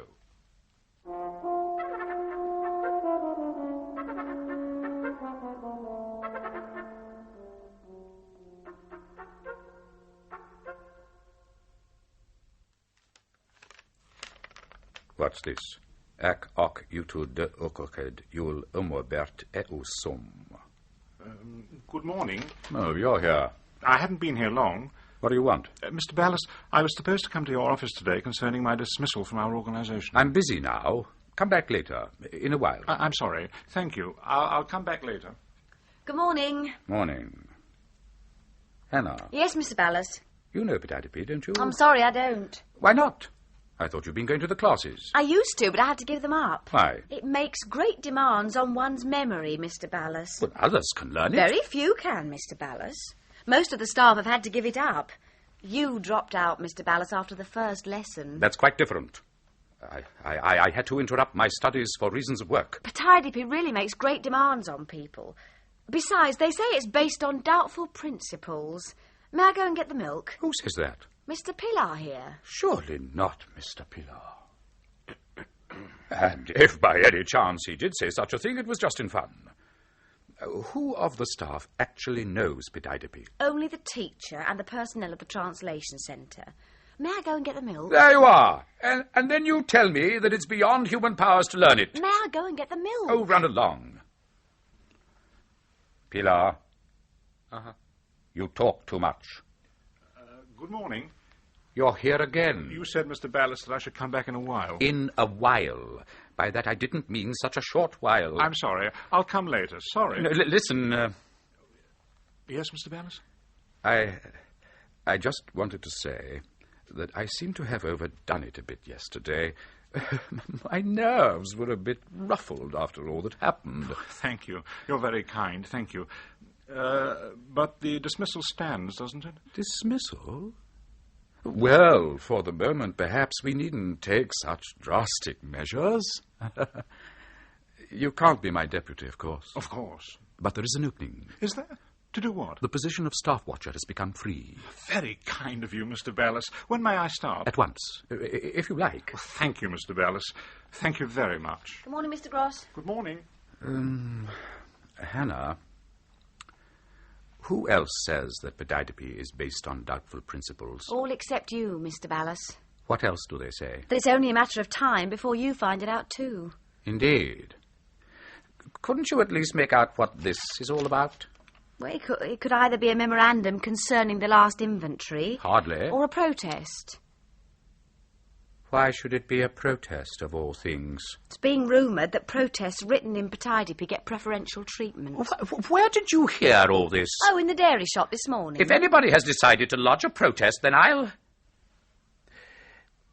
off to lunch. Oh, you'll like it, Mr. Ballas. They have goulash in the canteen today. Maria? Oh. It's only me, Gross. Oh. But where are you? Oh, I'm the staff watcher now. You? Oh, no. Yes. Mr. Ballas dropped my dismissal. He's letting me work here for a trial period. You? Staff watcher? Well, in the circumstances, it really seems the best solution for me. I only wish I could get used to the lack of space. Maria? Yes? Isn't it odd? I have to look at you all the time. Oh, Mr. Gross. Maria, it seems the grocer's got limes. Would you mind running over and getting me a... Very well, Miss Helena. Won't be a minute. Are you there? But of course, Mr. Ballas. Well, how goes it? Very well, thank you. Many strangers? Only 3 visitors and number 5. Alone in the office? 1 for a moment. Behave. Decently. Anything else? Sorry, but what else, precisely? Well, for example, what sort of things are being said about Patidipy among the staff? I'm sorry, Mr. Ballas, but how shall I put it? I'm not an... You know what I mean. I know. You still haven't shaken off the shackles of outdated prejudices. Just a moment, Stroud. How goes the translating, old boy? Oh, very well, thank you. Tell me, how many texts have you translated so far? Or into Patidipy or from Patidipy? Well, let's say into Patidipy. 1. I'm just working on the second one now. So few? That's not so few. Slow work, is it? Oh, indeed it is. The shades of meaning of individual words in Patidipy are so subtle that most of the staff can't grasp them at all. Well, what you'll have to do is to speed up your translating. The world won't come to an end if an occasional little word isn't exactly right. Sorry, Mr. Ballas, I have a meeting now. Well, then, go along. Hello, Alex. Oh, Otto, you know there's goulash in the canteen. Alex, just one thing. Tell me, how is Patidipy actually making out? From the expert's point of view, I mean. Well, all right, I suppose. Except that Patidipy has started to assume some of the characteristics of a natural language. Various emotional overtones, imprecisions, ambiguities. Did you say emotional overtones? But in that case, Patidipy is losing its very purpose. One may put it that way. Well, what can be done about it? Practically nothing. I'm sorry, Mr. Ballas. Do you mind if I go now? I have a meeting. Oh, well then, go along. Mr. Gross. Yes, Mr. Bellis? I hope you aren't taking seriously what occurred yesterday. Listen, why don't I call you Joe? Shall I? Oh, but of course, Mr. Bellis, I'd be delighted. I say, old boy, come out of there. You don't want to be doing that sort of work. You! I don't see why you shouldn't carry on as my deputy. After what happened? We must take some risks, damn it. I won't hear of your being abused in this way. Joe, we're having some difficulties at present. Petit Depi isn't doing as well as it might be. Yes, I've heard. Well, the way things are now, I simply need you here. Joe. Yes, Mr. Bellis? Sit down. Listen, Joe. You and I between us, we'll pull things together again. If we two work hand in hand, I'll bet you anything you like. We'll hammer out something damn well astonishing. We'll map out a little plan so we know how to go about it all. Who should I rely on here if not on you, old boy? But And now fetch George and tell him to march back into his cubicle.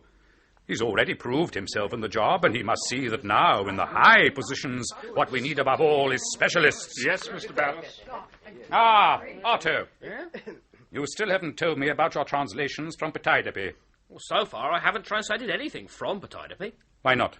Well, up till now, nobody's brought me any authorization from Alex. Alex, why do you refuse to authorize translations? Oh, but I can't authorize them without personal registration documents. Ah, Nellie. You mean in all this time nobody has brought you any documents from Nellie? That's right. Nellie, why do you refuse to issue those damn documents? Oh, for heaven's sake, love, I can't issue them until I've made sure they don't conflict with the decisions in the memos. And I can't learn the decisions because the blessed memos are written in Petit Depi. And as you bloody well know, I'm forbidden to make any translation whatsoever. Hasn't that girl brought my limes yet? Then why doesn't Otto translate the memos? Well, I can translate only after getting an authorization from Alex. Then Alex will have to start granting the authorization. I can't if nobody has the documents from Nellie. Do you hear that, Nellie? You'll have to start giving people the documents regardless. But I'm not permitted to translate. Well, why doesn't Otto do the translating? Well, I can translate only after getting an authorization from Alex. Then Alex will have to start granting the authorization. I can't when nobody has the documents from Nellie. Do you hear that, Nellie? You'll have to start giving people the documents regardless. But I'm not permitted to translate. I'd like to know who thought up this vicious circle. You did, Mr. Ballas. Well, what of it? The situation was entirely different at that time.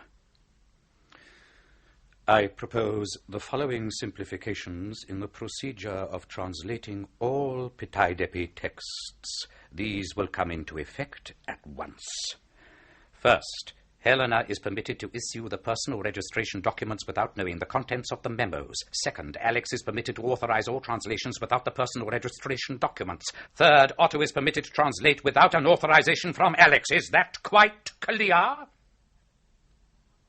And now, translate that for me. A protest. We, the undersigned staff of the Accounts Department, protest most emphatically against the transfer of our offices to the cellar, and we would... That's enough! That's enough! You may carry on with your work.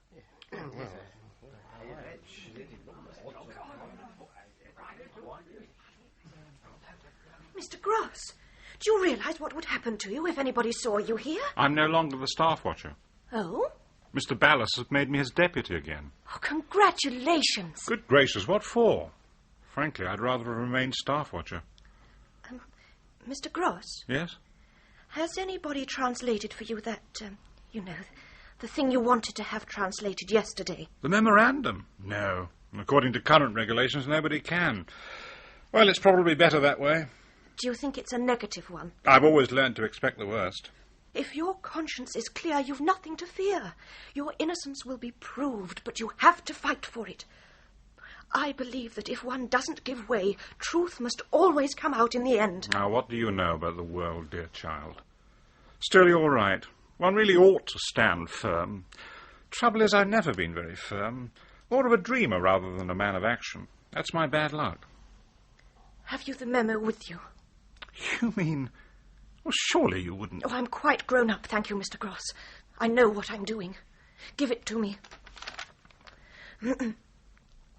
Dear sir, The last inventory in your department has shown that the allegation of a repeated appropriation of the bank endorsement stamp for improper use is in your case entirely unfounded.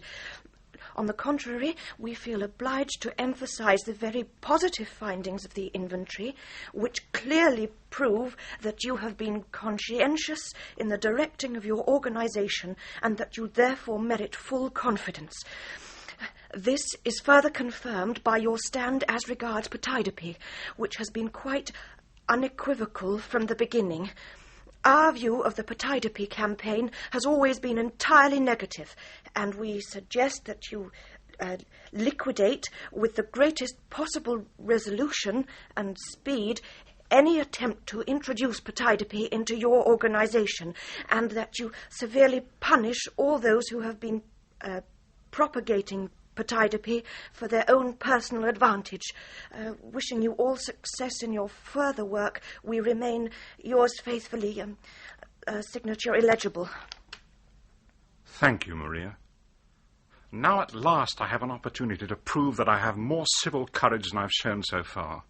I promise you that this time I shall not give way to anything or anybody, even at the risk of my position. I like you.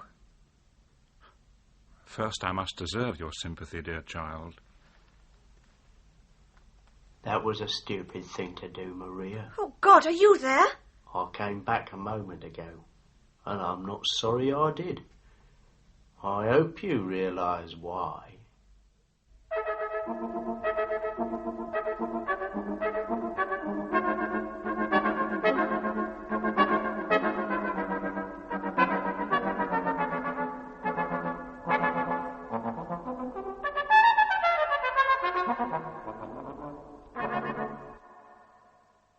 Mr. Ballas, your era is over. My memorandum has just been translated to me, and its contents make it perfectly clear that I'm the only legitimate director of this organization. Furthermore, I'm requested by it to make an end of Potidopy with the greatest possible resolution and speed. Hannah. Yes, Mr. Ballas. Isn't it time for you to get your chocolates? Oh, yes, it is. Well, then, run along. Sorry. What did you say? Furthermore, I'm requested by it to make an end of Potidopy with the greatest speed and to punish severely all those who were engaged in its introduction for their own advantage.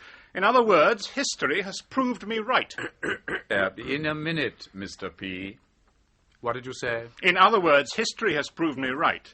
The way in which you seized the entire organization and forced this language on it cries for vengeance. I'm a humanist, and my concept... I got you some cigarettes, Oh, Mr. Ballas. Thanks, Hannah. What did you say? I'm a humanist, and my concept of directing this organization derives from the idea that every single member of the staff is human and must become more and more human. I place the struggle for the victory of reason and of moral values above a peace brought by their loss. I think that under the circumstances it is no longer possible for you to remain in our organization. Kindly move out of my desk. Very well, but let's say after lunch, all right? You mean you agree with me? Of course. Good gracious, how so? I've seen the light. Have you? Absolutely. I'll help you to the limits of my human, humble abilities. How do you mean you'll help me? Well, as your deputy, of course. No, I'm sorry. But I've made up my mind not to give way this time. I don't propose to repeat my old mistakes. Come. Didn't I let you stay on as my deputy? Now, that doesn't change by one iota the fact that you are the chief culprit. So you must get the severest punishment. You'll simply have to pack up and get out. And if I don't? You will. Take it easy, old boy. Recognize that. It's the supplementary order for the introduction of Potidopy, and if I'm not mistaken, it's signed by you, not by me. Or were you not the managing director at the time? Well, then, who is the chief culprit? Yes, Mr. P. Give me another minute, will you? Well? That one signature is insignificant. It's nothing in comparison with what you've done. Trouble is, history only knows signatures. Besides, it was you who got me to sign it. I did? I don't seem to remember. By that trick about the authentication of the copybook. I wouldn't bring that up if I were you. Why not? Because it's no extenuating circumstance at all. Just the reverse, in fact. I don't know what you're talking about. Oh, don't you? Well, look here, old boy. If it weren't for the affair of the copybook, you might have claimed that you signed the order moved by a sincere belief in your principles. While if you do bring up this motive now, you'll be admitting thereby that you signed the order moved merely by petty cowardice. So, as to avoid a piddling punishment for the copybook, you didn't hesitate to plunge the whole organization into the jaws of the present catastrophe. Do you follow me? All right. Let's both resign. As far as I'm concerned, I don't see why I should. And you would really sincerely help me in everything? I'm glad our discussion is at last reaching a realistic level. Of course I would. Yes, but somebody has got to get the axe. You know how people are. Leave that to me. Ready now, Mr. P. At last. You may begin. Dear Sir, the delegation, under the leadership of Mr. Pillar, now comes to warn you against the consequences of any further propagation of Batidape. Dear friends, I know only too well, perhaps even better than you, how desperate is the situation we've reached with Batidape. And I assure you that it has cost me many a sleepless night. As your former managing director, I also accept the greatest share of the blame for the whole affair. We meant well, but we did wrong. In accordance with the directives from the authorities, I've resigned as your managing director, and I have passed this position to the man who, as you'll surely agree, is best qualified for it, Mr. Joseph Gross. Mr. Gross, who throughout the era of Batidape remained loyal to and even suffered for his convictions. I myself have received with gratitude from the hands of Mr. Gross the position of his deputy. And now let me give the platform to Mr. Gross. Well, what can I add? I'm not angry with you. I know you meant well. Let us lose no more words over it. What is at stake now is the future. We are sorry, but we cannot be satisfied with such a brief explanation. We were deceived, and we have the right to know who has deceived us. Will you answer this point? Yes. Friends, we are all guilty. That is only a hollow phrase. We want to know the actual person. The name. All right, then, I'll tell you. You've all surely noticed that for some time now there has been prowling about our offices a mysterious, silent man whose real function in our organization has never been known to us. I myself have come to know this man very well, because I've been under his direct surveillance. He pried into every nook and cranny, was always present and always abusing your honest trust and averting from himself all suspicion by assuming the mask of a critical attitude towards Batidape. I refer, of course, to Mr. Pillar. Death to all artificial languages! Long live natural human speech! Long live man!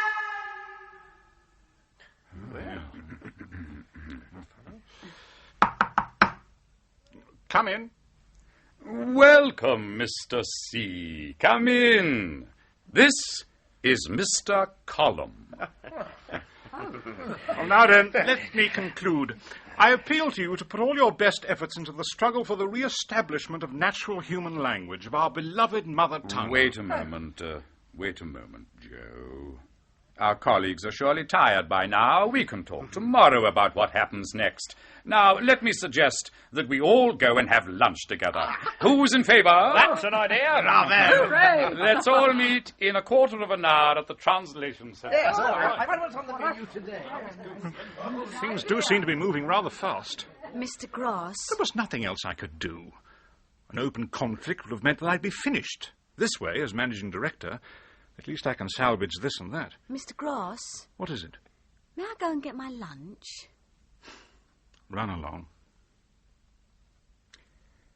Why can't I be a little boy again? I'd do everything differently from the beginning.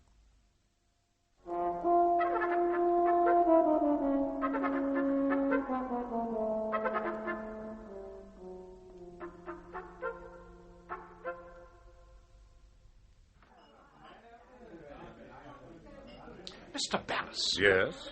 What on earth does it mean? What? Another artificial language is being taught here. Charuko. But we agreed, didn't we, that office communications are again to be conducted in our mother tongue? I don't recall we agreed on anything of the sort. But my memorandum clearly states... As far as I remember, it states nothing about what language is now to be used here. Am I not right, Mr. C? Uh-huh. But I understood that... Then you understood wrong. I don't want to meddle in the business of the managing director, but when I see you're clearly fumbling and could easily come into conflict with the opinion of most of the staff, then I'm sorry, but I have to interfere. Look, wouldn't it make things easier if you carried on as managing director and I as your deputy? Not on your life. Mr. C, they're still at it over there. Let's go.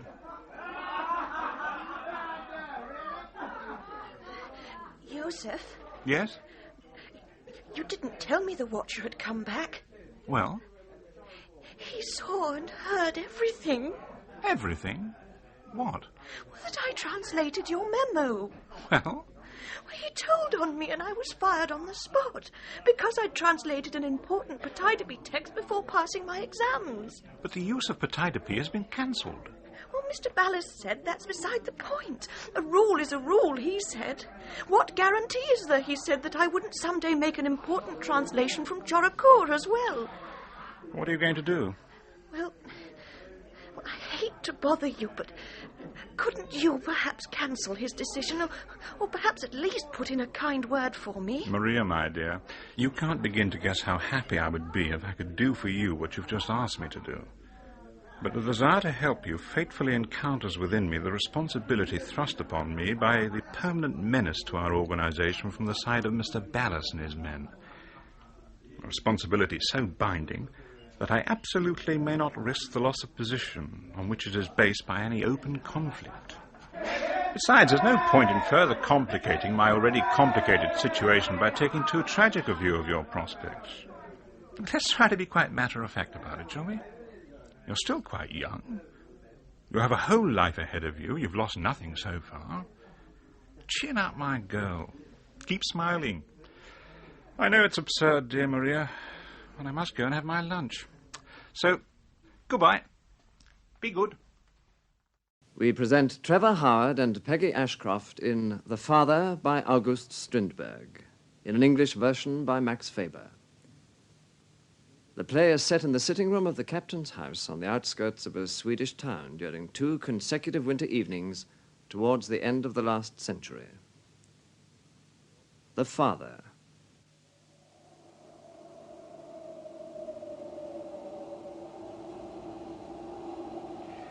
Ring the bell for me, will you, Jonas, while I draw the curtains? Yes, of course.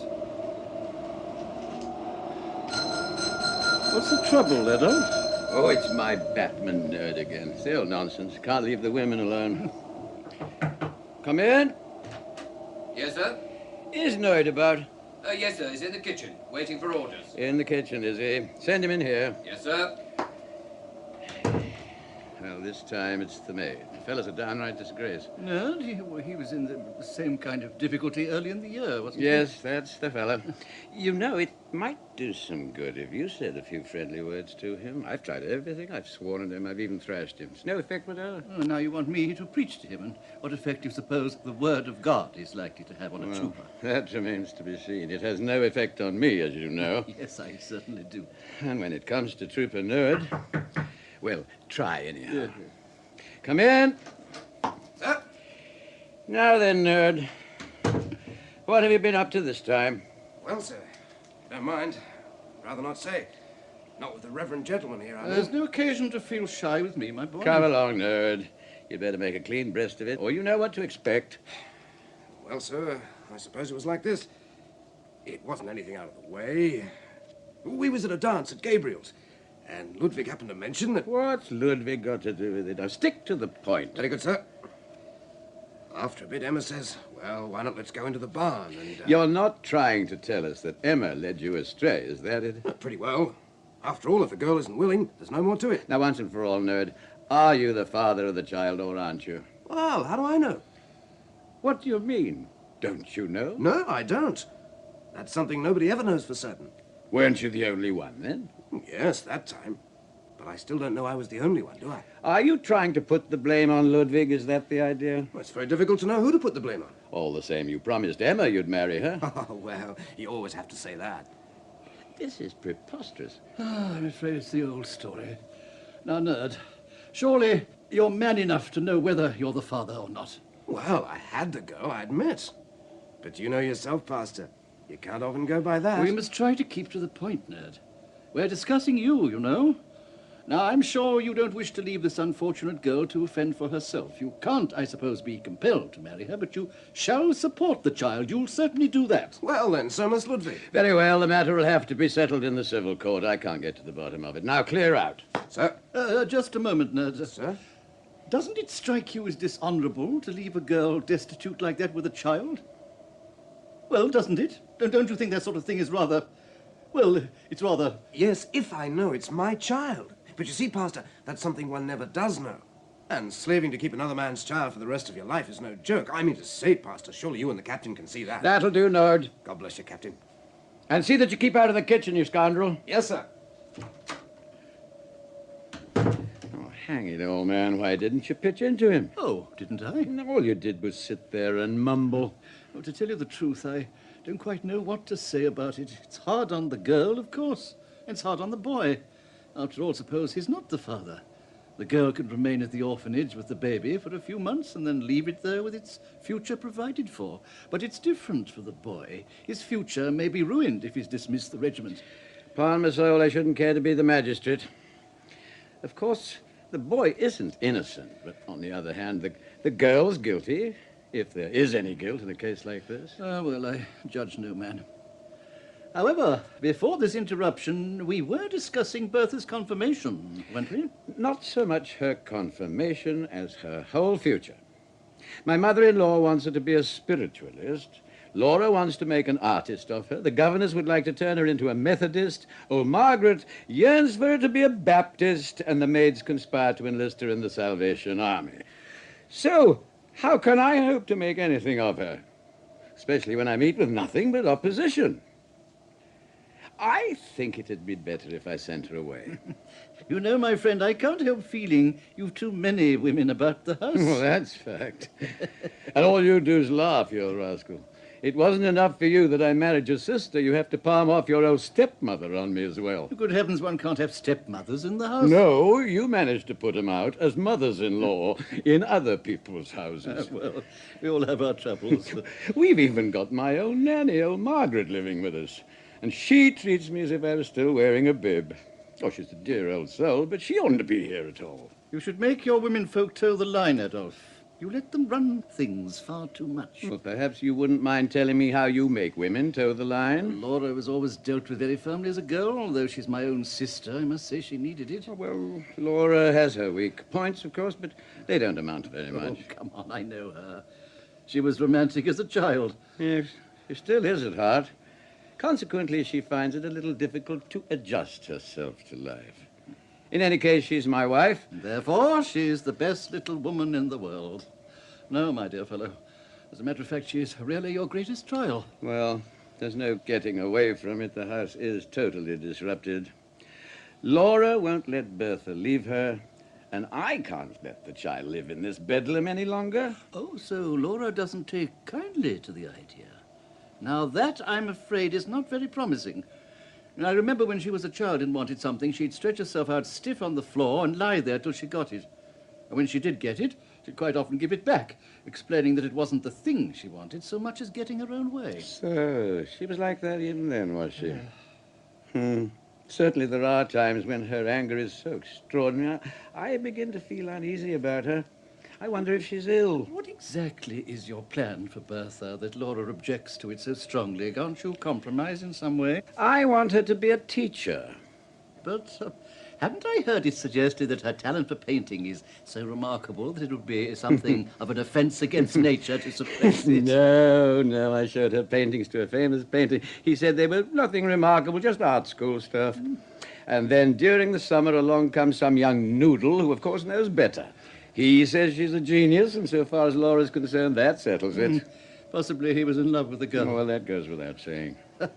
Then God help you, old fellow, for I see no other help. Of course, All this is very worrying for you.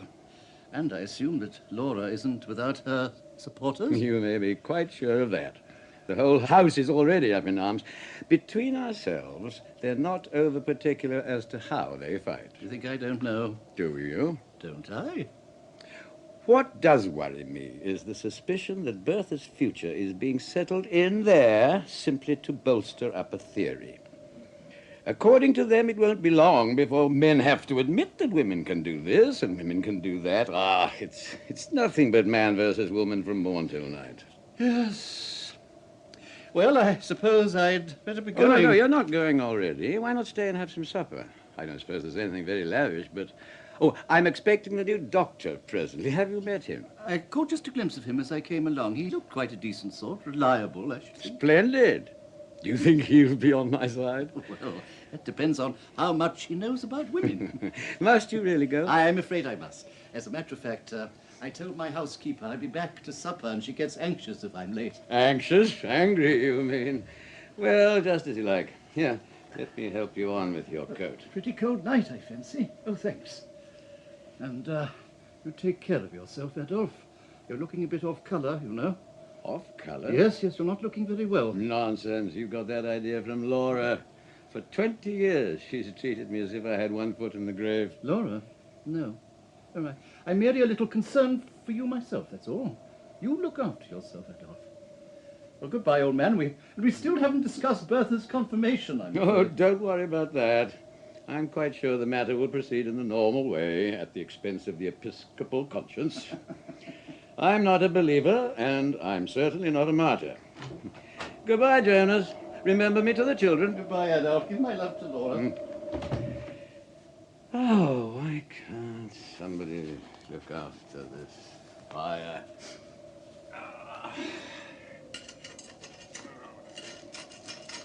That's better.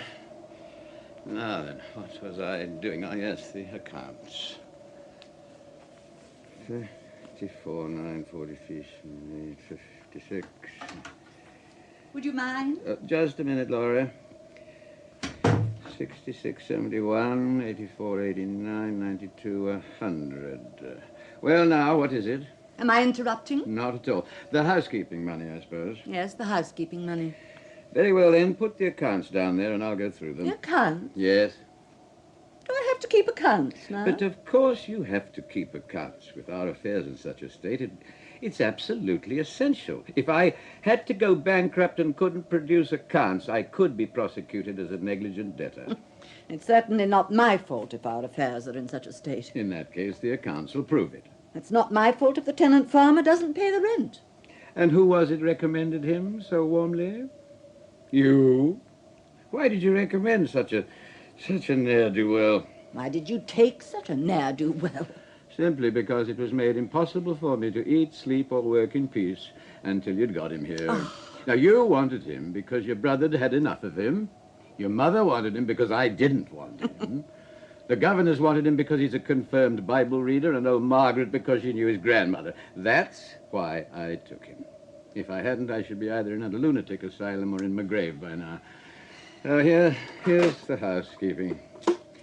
And here's your allowance. And don't forget to bring me the accounts. Thank you very much. Tell me, do you keep accounts of what you spend apart from the housekeeping money? That's not your business. Apparently not. Any more than my child's education is my business. Were the two gentlemen able to reach a decision at this evening's conference? I'd already reached my own decision and had only to inform the one friend I have in common with the family. Bertha's going to live in town. She'll leave in a fortnight. And where will she live? Or oughtn't I to ask? With Saffberg, the lawyer, and his wife. A freethinker? The law says the children are to be brought up in the father's faith. And the mother has no say in the matter? None whatever. She forfeits all rights of that kind to her husband in return for his assuming the entire responsibility for her and her children. She has no rights, then, over her own child? No, none. When you've sold your goods, you can't have them back and keep the money. But supposing the father and mother can reach a compromise? Oh, that would be a great help. I want to live in town. You want her to live at home. An exact compromise would mean her living at the railway station. It's the sort of knot that can't be untied, I'm afraid. Then it must be cut. What was Nerd doing here? That's a regimental secret. Which is known to the whole kitchen. Good, and I've no doubt you know it too. I do. And have already passed judgment, I suppose. That may be left to the law. The law can't determine who's actually a child's father. Oh, but one usually knows that. Quite intelligent people will tell you that is something nobody ever knows for certain. Oh, how remarkable. So one can't know for certain who is the father of a child? That's what they say. How very remarkable. In that case, how does the father come to have such rights over the children? The rights are his because he's assumed the responsibility, or else had it forced upon him. However, in marriage, there's generally no doubt about paternity. No doubt? Well, I should hope not. Suppose the wife had been unfaithful? There's no question of that in this particular case. There's nothing else you want, is there? No, thank you. Well, I'm going up to my study now. Let me know when the doctor arrives. I will. And be sure you do. I've no wish to appear discourteous, you understand? I understand. Laura! Yes, Mamma? My tea's ready. I'll see to it in just a minute. Come in. Dr. Ostermark, madam. Oh, thank you, Sven. Madam. You're very welcome, Doctor. We are delighted to see you here. The captain had to go out, I'm afraid, but he should be back at any moment. I must apologize for being so late, but I've already been seeing patients. Do sit down, won't you? Thank you. Yes, there's quite a lot of illness about just now. I do hope it doesn't mean we're going to run you off your feet the very moment you arrive. To people buried in the country, it means such a lot to have a doctor who takes an interest in his patients. And I've heard so many nice things about you, Doctor, that I'm looking forward to our better acquaintance. Well, that's very kind of you. May I express the hope that not all my visits will be professional ones? I shouldn't think there's much ill health in your family. Oh, we've been lucky enough in avoiding serious illness. All the same, things aren't quite as they ought to be. Indeed. No. They're not all we could wish them to be. You do surprise me. There are certain things in a family which honour and duty force one to conceal from the world. But not necessarily from one's doctor. Exactly. And that's why I think it's my painful duty to tell you the whole thing from the start. Might it not be as well to wait until I've had the pleasure of meeting the captain? No, you must hear what I have to say before you do that. I see. It concerns him, then? Yes. My unfortunate husband. I'm sorry to hear that. You have my sympathy. It's his mind, Doctor. It's unbalanced. But... Now you know. But you must judge for yourself when you see him. It seems hardly possible. I've read his papers on mineralogy. They're brilliant. In fact, they reveal an exceptionally clear and powerful intellect. Indeed. Well, naturally, we should all be delighted to find we were mistaken. I think you'd better tell me a little more. Of course, there's always the possibility that his mind may be unbalanced in other ways. We're afraid that may be the case. Sometimes he has the most extraordinary ideas. I know that's nothing unusual in a learned man, and it wouldn't matter if only it didn't have such a disastrous effect on the welfare of his family. For instance, he has an absolute mania for buying things. What does he buy? Whole crates full of books which he never reads. But surely there's nothing so very odd in a scientist buying books. You don't believe what I say? Madam, I'm convinced that you believe what you say. Is it rational to insist that you can see what's happening on another planet by looking through a microscope? Does he say he can do that? Yes, that's what he says. Through a microscope? Yes, through a microscope. That's significant, if it's true. If it's true? And you don't believe me, Doctor? Here I am telling you all about the family secret. Believe me, I'm honoured by your confidence. But as a physician, I'm bound to observe and consider for myself before forming an opinion. Tell me, is the captain given to sudden changes of mood? Is he noticeably lacking in willpower? Is he? In all the 20 years we've been married, I've never known him make a decision and stick to it. Is he at all obstinate with it? He always insists on having his own way until he's got it. Then he'll turn round and ask me to decide for him. That could be serious. I think a little careful observation might be justified.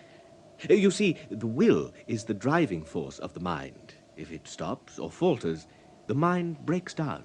Well, God knows I've tried my best all these long years to fall in with his wishes.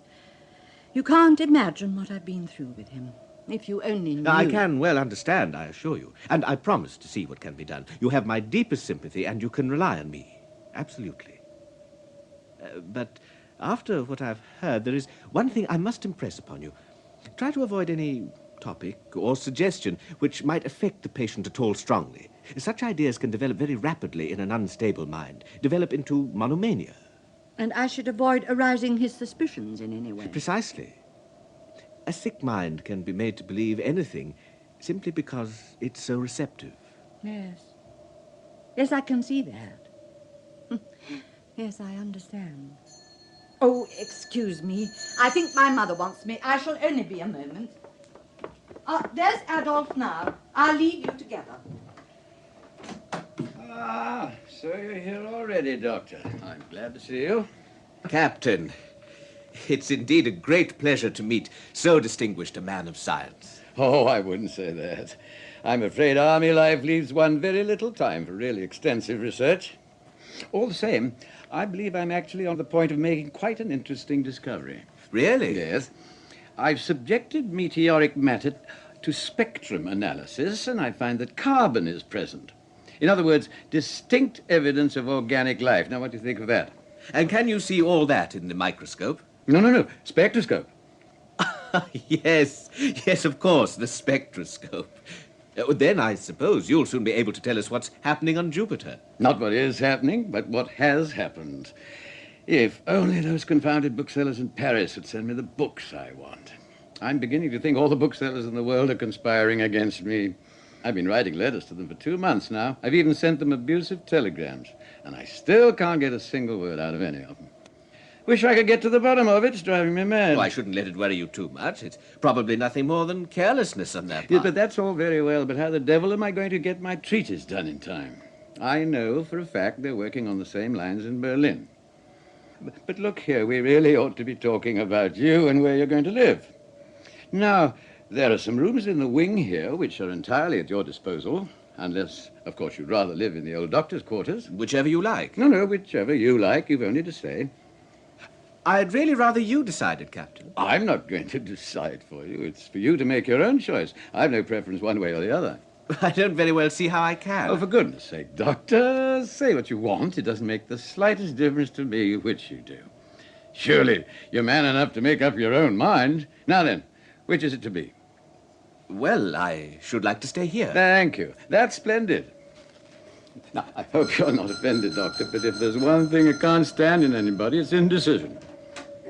Captain. Oh, Margaret, it's you. Well, can you tell me whether the rooms in the guest wing have been got ready for the doctor? Oh, yes, Captain. I'm sure they have. Good. Then I won't keep you any longer, Doctor. You must be tired, and I expect you want to unpack. We're glad to have you with us. We'll meet again tomorrow, I hope. I shall look forward to it. Good night, Captain. Well, I take it my wife has already told you something of our conditions here, so that you've at least some idea how the land lies. Yes, she was kind enough to give me 1 or 2 hints which might be useful to me as a newcomer. Good night, Captain. Mm-hmm. You rang, sir? Yes, take the doctor to his quarters, Ferd, and find his baggage. Very good, sir. This way, sir. Oh, thank you. Master Adolf. Well, Nanny, what do you want? Now, Master Adolf, I want you to be a good boy and sit down and listen to me for a minute. All right, Nanny. What do you want to say? Master Adolf, don't you think you might try and meet the mistress halfway in all this botheration over the child? Try and think what it means to a mother. You think what it means to a father, Margaret? Oh, now, a father has so much else in life besides his child. But a mother hasn't. She's got nothing else at all. Well, true enough. She has only one burden to bear, while I have all my own and hers as well. Don't you think I'd have been something better in the world by now than a poor soldier if I hadn't had her and the child? Oh, yes, but that is not what I wanted to say. Yes, I'm quite sure of that. You were trying to get me to admit I was in the wrong. Now, Master Adolf, you believe I wish you well, now don't you? Yes, of course I do. But that doesn't mean that you know what's best for me. You see, merely to have given the child life isn't enough for me. I want to give her my soul as well. I don't understand that, but I do think that you and the mistress ought to try and agree. Margaret, you're not my friend. Oh, how can you say such a thing? Do you think I could ever forget that you used to be my little boy? You've been like a mother to me. You've always stood by me when everybody was against me, but now, when I need you most, you desert me and go over to the enemy. The enemy? Yes, the enemy. You know quite well how things are in this house. You've seen it all from the beginning. I have indeed. But the dear Lord only knows why two people who are so good and kind to everybody else should be everlastingly tormenting the life out of each other. The mistress is never like that to me or anyone else. Only to me. Yes, I know that. Now listen to me, Margaret. If you desert me now, you'll be doing me a great wrong. Now, I know very well they're plotting against me, and that doctor's no friend of mine either. Oh, Master Adolf, why must you always believe evil of everybody? It's only because you haven't found the true faith. I'm sure that's what it is. But you and the Baptists have found it. That must make you very happy. Well, anyhow, I'm not unhappy like you, Master Adolf. Humble your heart, and God will make you happy in loving your neighbor. It's a strange thing, but no sooner do you mention God and love than your voice grows hard and your eyes lose all their kindness. No, Margaret, I doubt if you've found the true faith. Oh, you can be proud and obstinate enough now with all your book learning, but when it comes to the test, it won't do you much good, you'll see. There speaks the humble heart. Yes, I know perfectly well that learning means nothing to you women. Shame on you, Master Adolf. Oh, but there, in spite of everything, old Nanny still loves her great big boy best.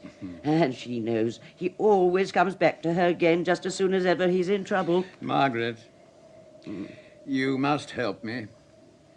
I've a feeling that something's going to happen here. I don't know what, but it's something evil. Oh, Master Adolf. Oh, dear. Help me, save me. But what's the matter, my darling? What happened? Help me, she'll hurt me, Papa. I know she will. You'd better leave us, Margaret. Now, who will? My darling, who's going to hurt you? Grandmama. Oh, but it's my own fault. I was playing a trick on her. Go on. You mustn't breathe a word to anyone, then. You won't, will you? Promise. I think you'd better tell me all about it. Well, every evening she turns down the lamp and makes me sit at the table holding a pencil to a piece of paper so that the spirits can write. What? Why have you never told me this before? Well, I'm sorry, Papa, but I daren't. Grandmama says the spirits always take their revenge on you if you talk about them. Well, then the pencil begins to write, but I don't know whether it's really me doing it or not. Sometimes it goes awfully well, and other times it won't go at all. When I'm tired, it's like that. Nothing happens. But she makes me go on until it does. And this evening I thought the pencil was writing beautifully, but Grandmama said no, that I'd been cheating her, and then she got most dreadfully angry. I see. And, do you believe there are such things as spirits? I don't know. Well, I know there aren't. Oh, but Papa, Grandmama says you don't understand. And she says you do far worse things, looking to see what's going to happen on other planets. So that's what she says? What else does she say? She says you can't work miracles. I never said I could. Now, you know what meteorites are? Fragments that fall to Earth from other heavenly bodies. Well, I can examine them and see whether they're composed of the same elements as we find on our own planet. And that's all I can see. But Grandmama says there are things that she can see and you can't. Well, she's lying. Oh, Grandmama doesn't tell lies. Are you quite sure? Well, then Mama must tell them too. Hmm. And if you say that Mama tells lies, I'll never believe you again, never. No, I didn't say so, and this is something you must believe. Bertha, I'm convinced that your future happiness depends on your getting away from this house. Now, Wouldn't you like to live in town and learn something useful? Would you go? Oh, yes, Papa. I'd love to go. I'd love to live in town anywhere. To get away from here. Anywhere. So long as I can see you sometimes, often. You can't think how dreary and hateful it is in there all the time. Like a winter's night. But when you come in, Papa, it's like opening the shutters on a spring morning. My little angel, my darling child. Oh, but Papa, promise me you'll be good to Mamma. She does cry so much. You really want to go and live in town, then? Oh, yes, I do. Suppose your mother won't let you go. Oh, but she must, Papa. But supposing she won't? Oh, well, then I don't know what'll happen. But she must. Will you ask her, then? No, you ask her. Very nicely. She wouldn't listen to me. But if we both want it, and she doesn't want it, what's to happen then? Then I suppose there'll be another row. Oh, why can't you both... Oh. Ah, so there you are, Bertha. Well, since she's here, perhaps she'd like to tell us what she thinks. As it's her future that has to be settled. How can you expect a child of her age to know what's best for her? Surely that's a matter for us to decide. After all, we know far more about young people growing up than she does. Perhaps, but we don't agree. Therefore, Bertha might well be allowed to decide for herself. No, that happens to be my right, and I'll brook no interference from women or children. Bertha, I think you'd better leave us. Yes, Papa.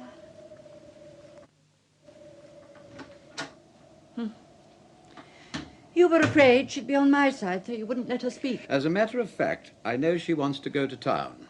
I also know that you can always make her change her mind. Oh, am I really so powerful? You certainly have a fiendish power of getting your own way, but anyone who's sufficiently unscrupulous can do that. How did you manage to get rid of Dr. Nerdling, for instance? And this new man, how did you get him here? Well, how did I?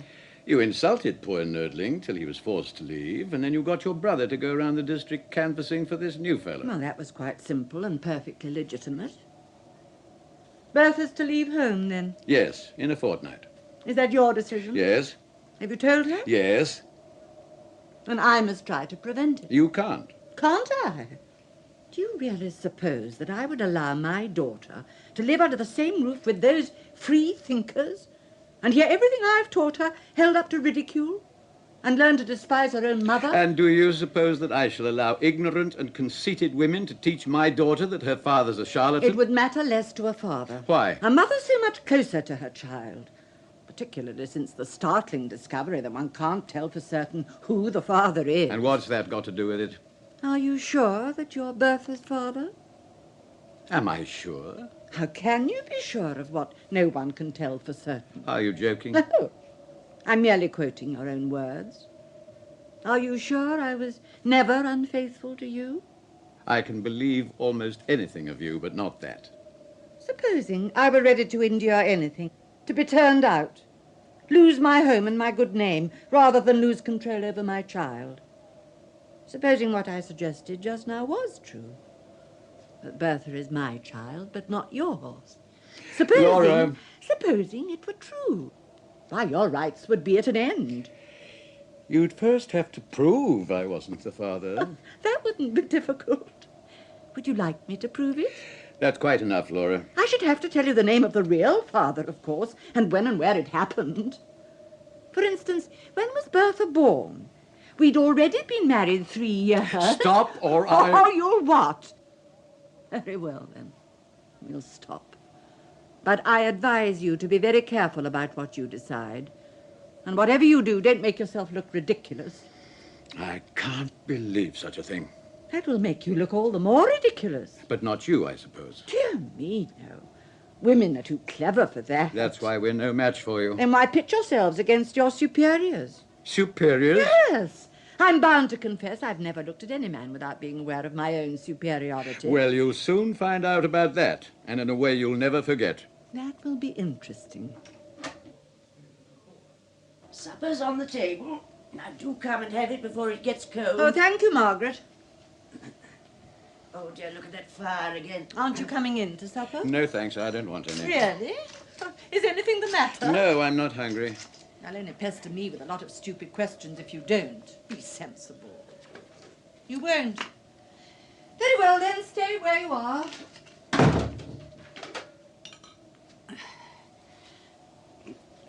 Master Adolf. Dear, oh dear, Master Adolf, what's the matter now? Oh, I don't know. Why is it that you women always insist on treating a middle-aged man as if he were a baby? I'm sure I can't say. Unless it's because every man, no matter who he is, was once some woman's baby. But no woman is born of man. True. You don't doubt that I'm Bertha's father, do you, Nanny? I mean, you believe she is my child, don't you? Oh, well, of all the silly questions. Why, of course you're the father of your own child. Whatever next? Now, you just come along and have your supper, instead of sitting here moping like that. Now, come along. Oh, go away, woman. Get out. To hell with women. Sverd! Sverd!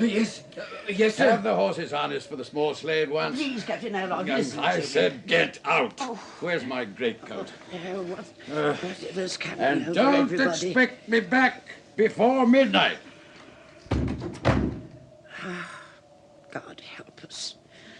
Where's all this going to end?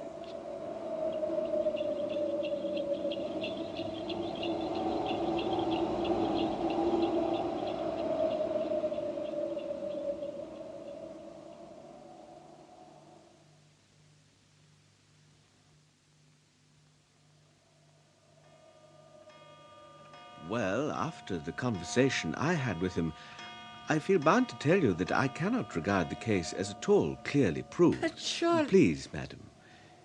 In the first place, you were mistaken in saying that it was by means of a microscope that he was able to reach these remarkable conclusions about the planets.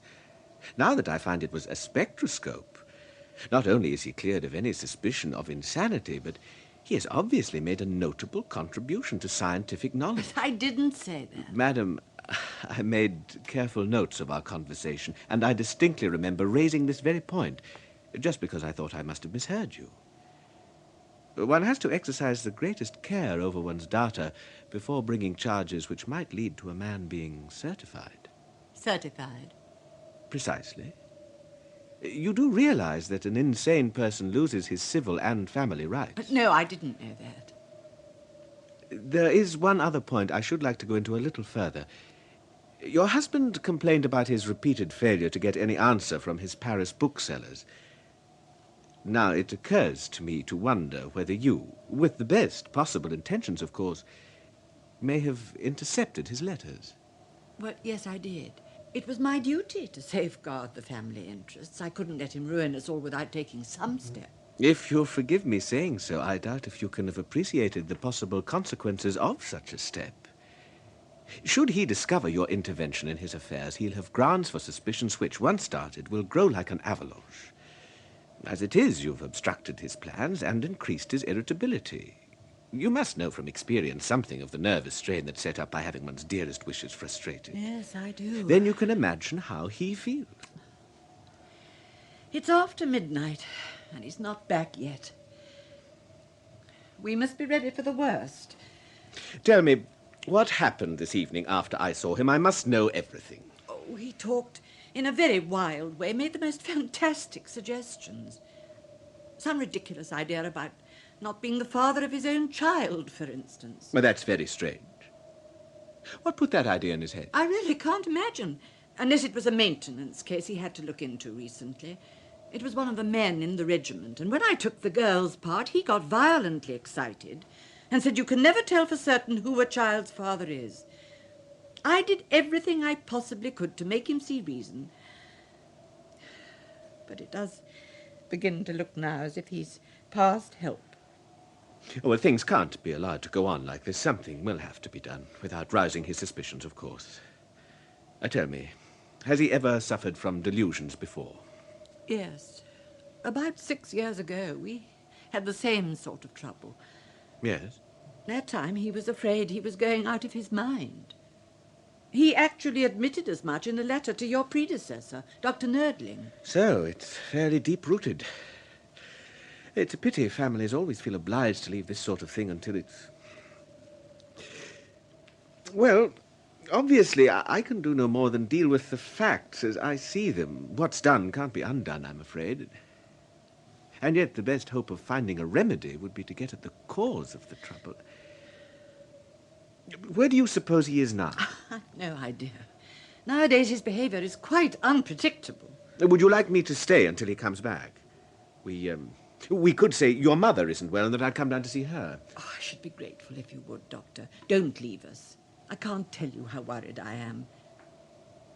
You don't think it would be better to tell him quite openly what you think his condition is? We never do that in a case like this, unless the patient broaches the subject himself, and not always then. It depends on the individual case. However, I don't think we should stay in here. Wouldn't it look more natural if I were in the next room? Yes, perhaps it would. And then Margaret can sit in here. She always waits up for him when he's out. Margaret? Margaret! She's the only one in the house who can do anything with him. Yes, ma'am. Is the master back yet? No, not yet.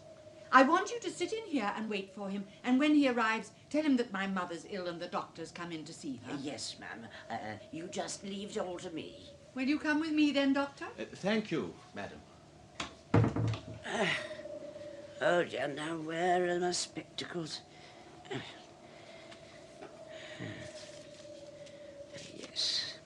Yes. Ah, life is pitiful and small, a heavy day, a night of fears. Death's angel overshadows all. His cry is ever in our ears. Vanity, all is vanity. Yes.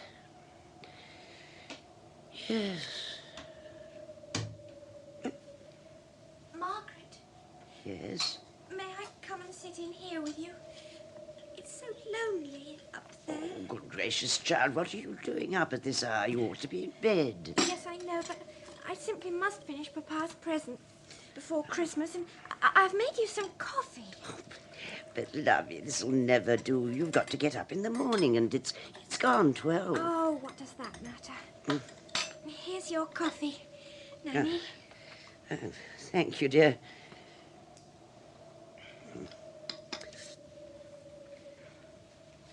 I daren't sit up there all by myself.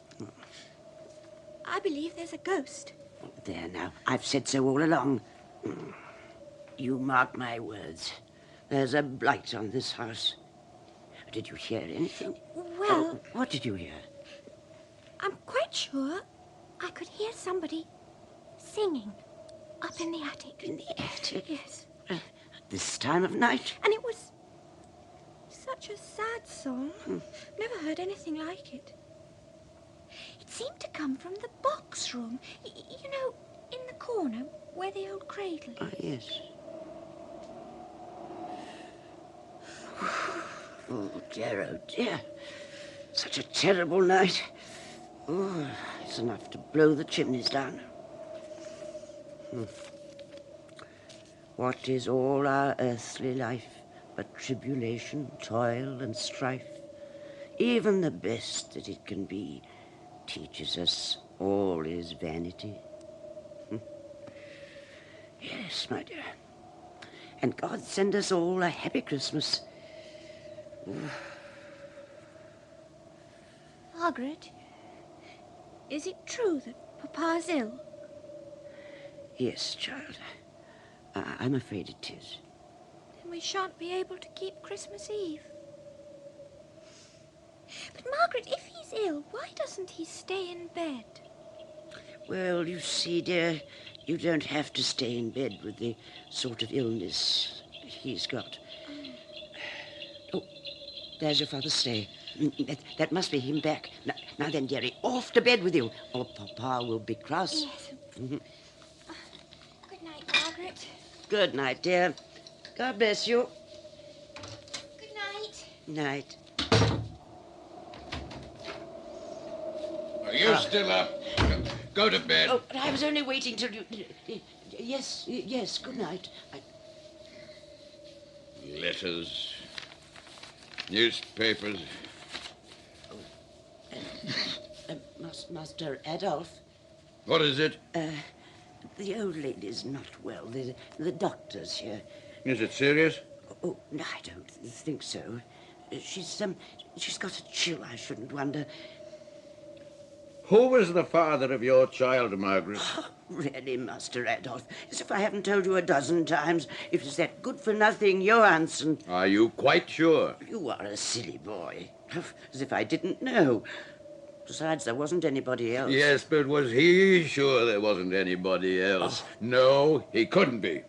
Only you could be sure of that. You see, there's a difference. I can't see any difference. Of course you can't. All the same, there is a difference. Look. Hmm? Look at this photograph. Do you think Bertha's like me? Oh, you're as like as 2 peas. Did Johansson admit he was the father of your child? He couldn't do anything else. Horrible. Ah, here's the doctor. Good evening, Doctor. How's my mother-in-law? Oh, it's nothing serious. She's managed to sprain her ankle, but it's very slight. I thought Margaret said it was a chill. There seems to be a slight difference of opinion. Margaret, go to bed. Yes, Captain Adolf, yes. Sit down, Dr. Ostermark. Thank you. Is it true that if you cross a zebra with a mare, you get striped foals? Why, yes, it's true, certainly. Is it true that if the mare goes on to breed with a stallion, the foals may continue to be striped? Yes, that's true, too. It follows, then, that in certain circumstances, a stallion can be the sire of striped foals? Yes, apparently. In other words, resemblance between offspring and father proves nothing. Well... So that paternity cannot be proved. Well, I... You're a widower, aren't you? And you have children? Yes.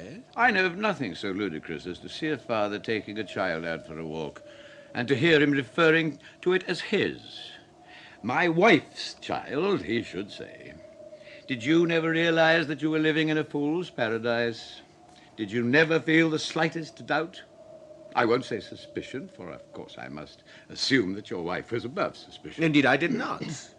And anyhow, Captain, wasn't it Goethe who said that a man must take his children on trust? On trust? Where a woman's concerned, that's a bit risky, isn't it? Oh, there are women and women, you know. Modern investigation has established the fact that there are only women. I learnt that quite early in life when I was a youngster, and not a bad-looking one at that. I remember once on board ship, I was sitting with some friends in the saloon, and there was a young stewardess who was distracted with grief because her fiancé had just been drowned. Naturally, we all felt sorry for her, and to cheer her up, I ordered some champagne. After the second glass, I touched her foot. After the fourth, I had my hand on her knee, and before morning, I had consoled her. That was just a fly in winter. Ah, but then, here's a fly in summer for you. I was on holiday at Liesekill. There was a young woman staying there with her children. Her husband had been unable to get away. She was a religious woman. She had very strict principles. She preached to me on morality, and she was, I'm sure, completely virtuous. I lent her a couple of books, and when she left, she returned them. 3 months later, I picked one of them up, and a visiting card fell out. And on it was an unmistakable declaration. Oh, it was innocent enough. As innocent as a declaration of love can be from a married woman to a stranger who never made any advances. Whatever you do, don't take too much on trust. Or little. Or too little. But the point is, that woman was so utterly unaware of her duplicity that she actually told her husband of her infatuation for me. It's the fact that they're unaware of their instinctive duplicity that makes them so dangerous. Captain, your thoughts are developing a morbid trait. Now, don't use that word morbid. Any boiler will burst if the pressure gets high enough. Some will burst sooner than others, that's all, don't you understand? However, you are here to watch me. If only I weren't a man, I could be full of complaints and accusations. I could unburden myself to you, give you the history of my case from the beginning, and even supply you with a complete diagnosis. Unfortunately, I am a man, and therefore I can only fold my arms like an ancient Roman and hold my breath till I die. Good night. If you are ill, Captain, it can't possibly reflect on your honor as a man to tell me everything. In fact, it's important that I should hear both sides of the matter. I should have thought the one you've heard would be enough. I don't think so. When I heard Mrs. Alving in that play Ghosts speaking of her dead husband, I thought to myself what a very great pity it was that the fellow was dead and wasn't there to defend himself. If he'd been alive, do you suppose he'd have said anything? And do you suppose that if any husband returned from the dead, he'd be believed? Good night, Doctor. I am perfectly calm, you see, and so you can quite safely go to bed. Very well, then, Captain. I can't take any further part in all this. We're enemies? Well, far from it. But it's a pity we can't be friends. Good night.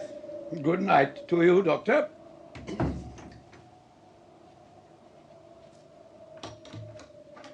Come in, come in. I knew you were listening. I want to speak to you. I was just... Of course you were. It's late and this thing has to be thrashed out. Come in, sit down. I went to the post office this evening and collected my letters. It appears that you've been tampering with my correspondence, with the result that it's impossible for me to publish my treatise in time for it to be of the slightest value. I was acting in your best interests.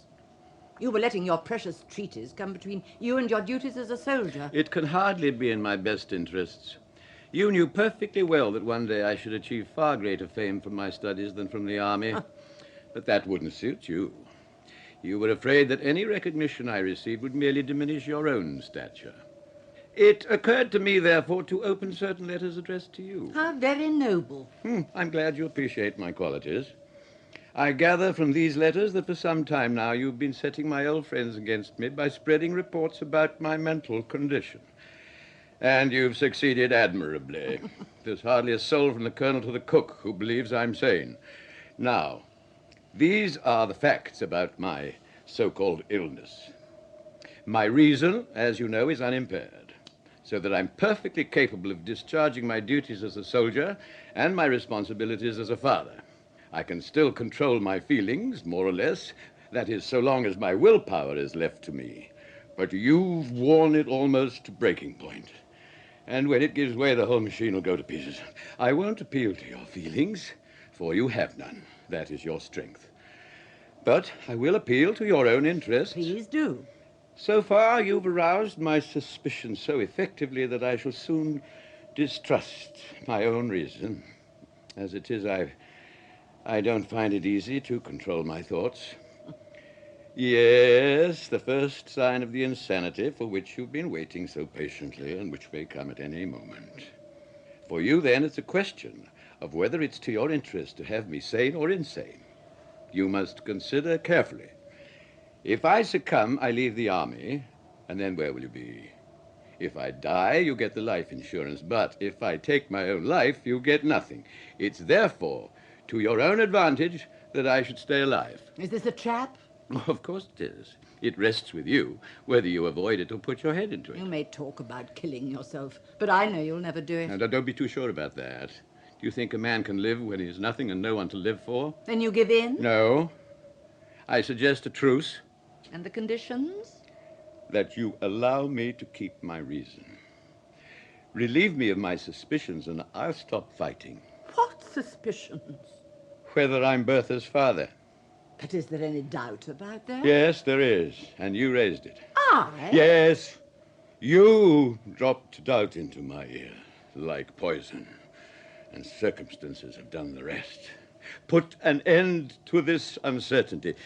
Say to me frankly, the truth is this, and you're already forgiven. You're not seriously suggesting that I should confess a sin I didn't commit? What does it matter when you know I could never reveal it? Do you think any man would advertise his own shame? If I say it isn't true, you won't be convinced. And if I say it is, you will. It looks almost as if you want it to be true. Strange to say, I do. Probably because that can be proved and the other can't. Have you any grounds for your suspicions? Yes and no. I believe you want me to be guilty simply so that you can get rid of me and have absolute control over the child. Oh, no. You won't catch me in that sort of trap. Do you think I'd want to keep another man's child if I knew you were guilty? Laura, spare me. Save my reason. You don't seem to understand. If she's not my child, I have no control over her and don't wish for any. And that's as you'd like it to be, isn't it? You'd like that, Laura, wouldn't you? To have power over your child and have me support you both. Power, yes, of course, power. Why else are we engaged in this life and death struggle? Bertha was my hope of immortality. I don't believe in a hereafter. She was my future life, my only proof of survival. Take that away and you take my life. We should have separated before it was too late. The child held us together. At first it was a link, then it became a chain. How did it happen? How? Of course, why did it never strike me? Memories can suddenly return and accuse. We'd been married 2 years and had no children. You best know why. I was ill, dangerously ill. They thought I was dying. In a moment of consciousness, I heard voices in the drawing room. You and the lawyer were discussing the fortune I still possessed. He explained that you could inherit nothing because you were childless and asked if you were expecting a baby. I couldn't hear your reply. I recovered. You had a child. Who is the father? You. No, I'm not. There's a crime buried here that begins to stink. You women were ardent enough about the liberation of black slaves, but you kept white ones for yourselves. I've worked and slaved for you, for your child, your mother, your servants. I've sacrificed my hope of promotion, my career. I've endured anxiety and sleeplessness for your sake until my hair's turned grey. And all this so you might live a life free from worry and as you grew old enjoy it again in your child. I've stood all this without a word of complaint because I thought I was the father of the child. This is the meanest form of theft, the most inhuman slavery. I've done 17 years penal servitude, and I'm innocent. What could you give me to make up for that? Now you're quite mad. That's what you hope. Yes, and I've seen your efforts to conceal your crime. I even sympathized with you, not knowing the cause of your anxiety. I've often soothed your guilty conscience, fondly believing it was some little care I was driving away.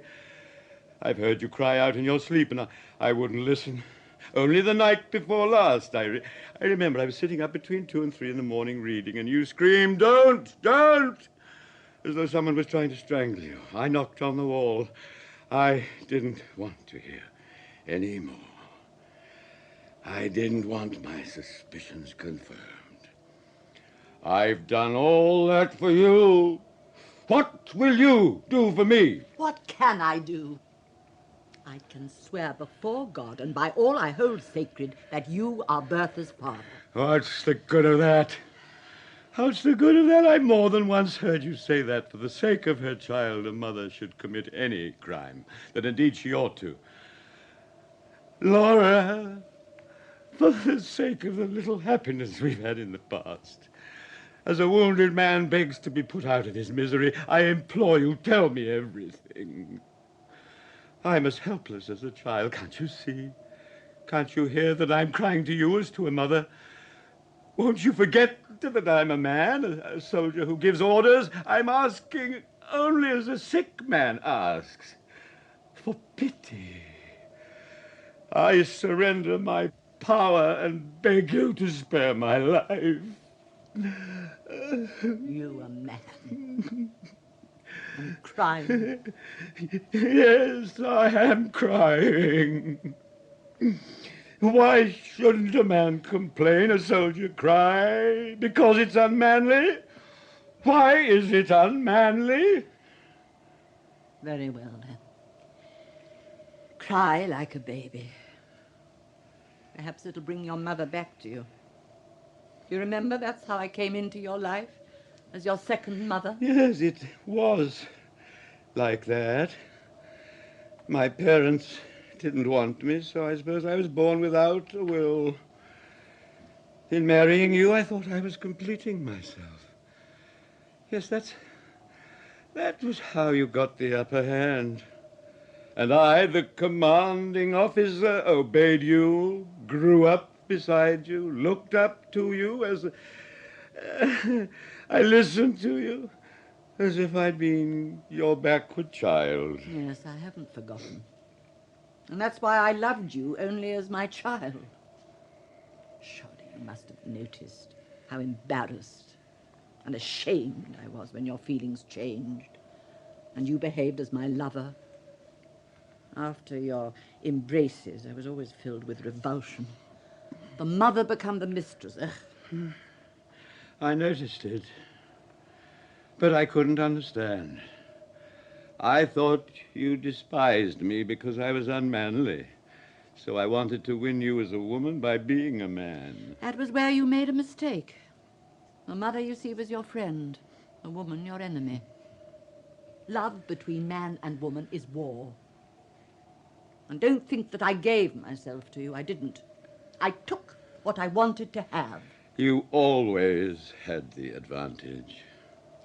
You could hypnotize me when I was wide awake. You could give me a raw potato and make me believe it was a peach. When at last I came to my senses, I saw what you'd done to my honor and wanted to redeem it. So I turned to science. And now, just as I'm about to stretch out my hand and pluck the fruits of success, you cut off my arm. How can I go on living dishonored as I am? A man can't live without honor. And what about a woman? She has her children. A man hasn't. But you and I, like the rest of mankind, lived our lives as heedless as children, full of fancies, ideals, and illusions. And when we awoke, it was all over. We found ourselves in the bright moonlight among ruins, just as in the old fairy tales. It was only a little morning slumber with wild dreams. Really? You know, you should have been a poet. Perhaps. Well, I'm sleepy. So if you have any more flights of imagination, they must keep till tomorrow. Very well, but one word more. Do you hate me? Oh, yes. Quite often. When you behave like a man. That's practically race hatred. If it's true that we're descended from monkeys, it must surely be from two different species. We're not much alike, are we? What does all this mean? What are you trying to say? I know one of us must go under in the struggle. Yes, but which one? The weaker, naturally. And, of course, the stronger will be in the right. Certainly, since he has the power. Then I am in the right. Have you the power already, then? Yes. Legal power, which tomorrow I shall use to put you under restraint. Under restraint? Yes. And then I shall be able to educate my child my way without having to listen to your fantastic notions. And who's going to pay for her education once I'm out of the way? The pension will pay for it. Exactly how do you propose to have me put under restraint? By means of this letter, of which I have an attested copy now in the hands of the authorities. What letter? Yours. The one in which you told the doctor you were mad. Oh, what? Now you've done your job as father and breadwinner, you're no longer needed. You can go. Get out! Don't! Don't you dare throw that lamp at me!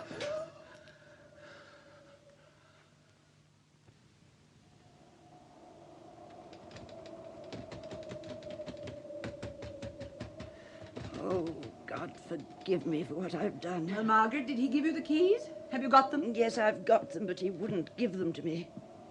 God forgive me, I had to take them out of his trouser pocket while Nerd was brushing his clothes. So Nerd's back on duty today? Yes. That Nerd. The captain might just as well have saved his breath talking to him yesterday. Where are the keys? Here they are, Mum. If you ask me, it's no better than stealing. Just listen to him up there. Walking up and down all the time. He hasn't stopped all day. Are you sure that door's all right, though? Oh, yes. It won't give way? Yes, the door's all right. I wedged the back of the chair under the handle as hard as I could. Oh, dear, You must try to control yourself, Margaret. If we're to come through this safely, we must all of us keep perfectly calm. see who that is. Yes, ma'am. It's Nerd. He can come in. Come in. Letter from the Colonel, madam. Bring it here, will you? Yes, madam. Thank you. Report for duty? How ridiculous. Nerd, did you empty the cartridges out of his revolver and all the pouches? Yes, madam, I've seen to it. That's all right, then. I shall want you to take an answer to this at once. Just wait outside, will you? Very good, madam. Oh, my goodness, just listen to that. Whatever can he be doing with that saw up there? Quiet. I'm trying to write. Lord have mercy on us. Where is all this going to end? There. Give him this. Yes, ma'am. And my mother's to know nothing of all this. Is that quite clear? Yes, ma'am. Good evening, Laura. Jonas? I've been away all day, as you've probably heard. I've only just got back. What is all this I hear? What's been going on? Dear Jonas, I can't tell you what I've been through these last 24 hours. Well, you certainly don't look any the worse for it. No, thank God. But think what might have happened. Tell me, how did it actually begin? I've heard so many stories. It began with some absurd idea of his about not being Bertha's father, and ended with his throwing the lighted lamp in my face. This is incredible. He must have gone out of his mind. What are you going to do? The doctor sent to the hospital for a straitjacket in case of a further outbreak of violence. In the meantime, I've informed the Colonel, and I'm now trying to straighten out the household accounts, which he's left in complete chaos. Oh, shocking business. I must say I'm not altogether surprised. I've always half expected something of this kind. Fire and water are bound to explode. What's all that in the drawer? Just look at all the stuff he's kept. Extraordinary. But your doll, your christening bonnet, Bertha's rattle. And look, your letters and the locket. He must have loved you a great deal, Laura. Yes. I never kept such things. I believe he did. But time brings many changes. What's this? Grant of a plot for a grave. Well, better the grave than the asylum, I suppose. Tell me, Laura, are you sure you're quite free from blame in all this? I? How can I be blamed if a man goes out of his mind? Well, I'll say no more. Blood, after all, is thicker than water. What exactly do you mean by that? My dear Laura. Yes? You can hardly deny that it would suit you very well to be able to educate your child in your own way. I don't understand. I admire you, Laura. Really? So I may have to assume guardianship of that free thinker up there. You know, I've always regarded him as rather a weed in our little garden. And you dare say that to me, his wife? You're strong, Laura. Incredibly strong. Like a fox in a trap, you'd gnaw off your own leg rather than be caught. Like a master thief, you've no accomplice, not even your own conscience. Look at yourself in the glass. You daren't. I never use a mirror. No, you daren't. Look at your hand. Not one incriminating spot of blood, not a trace of the subtle poison. Little innocent murder beyond the reach of the law, an unconscious crime. Unconscious. That's a brilliant idea. Oh, listen to him up there, working away for dear life. You take care, Laura. If that man gets loose, he'll tear you to pieces. You've too much to say, Jonas. You must have an uneasy conscience. Accuse me if you can. I can't. There. You see? You can't. Therefore I'm innocent. And now you look after your ward, and I'll look after mine. Here's the doctor. Madam. Oh, I'm glad you're back, Doctor. You at least will do what you can to help me, won't you? Unhappily, there's very little that can be done. You hear how he's going on up there? Now, are you convinced? I'm convinced that an act of violence has been committed, but whether it was the result of anger or insanity is still a question. But, Doctor, ignoring for the moment the actual outbreak, you must admit that he suffered from fixed ideas. I believe your own ideas, Pastor, are even more firmly fixed. My fundamental convictions about higher Let's things... ignore fundamental convictions for the moment. Madam, it rests with you to decide whether your husband is liable to imprisonment and a fine or to detention in a lunatic asylum. How do you yourself see his behavior? I can't possibly answer that now, Doctor. Then you've no fundamental convictions as to what would be in the best interest of the family? What about you, Pastor? Either way, there's bound to be a scandal. It isn't easy to say. But if he simply gets fined for assault, what is there to stop his doing the same thing again? And if he goes to prison, he'll soon be out again. Therefore, we consider it to the advantage of all parties that he should, without further delay, be treated as insane. All right, then. Where's the nurse? Margaret? What do you want her for? I shall want her to put the straitjacket on the patient after I've had a talk with him and when I give the order, but not before. Very well. I have the garment with me. I'll get it. Ask the nurse to come, will you? This is horrible. Horrible.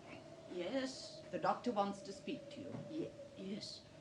Ah, nurse. Do you mind coming over here?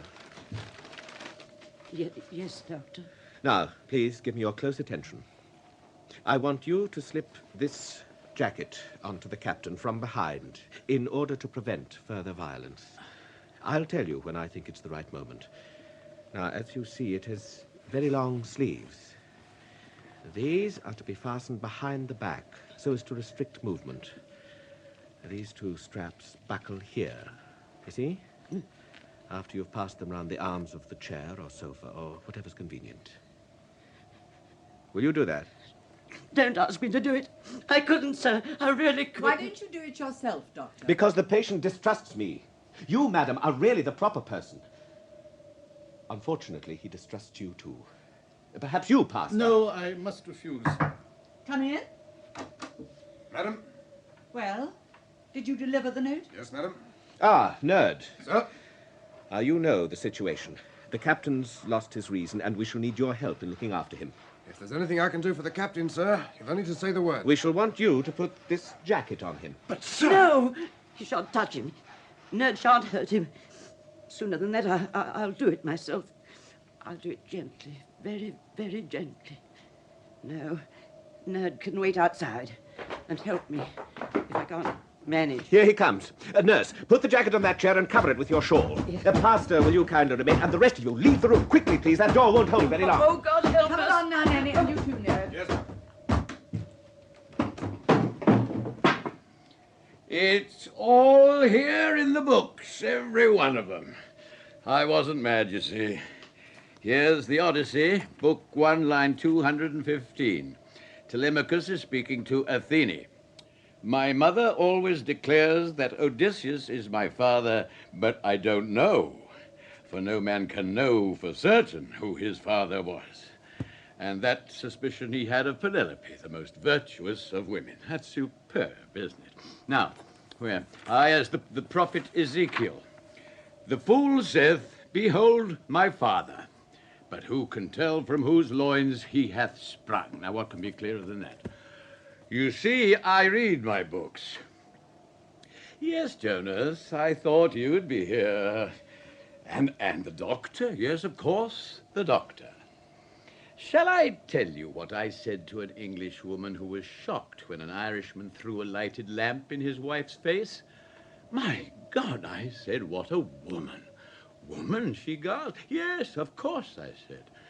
When things get to such a pitch that a man who has loved and worshipped a woman picks up a lighted lamp and throws it in her face, then you can be sure. Sure of what?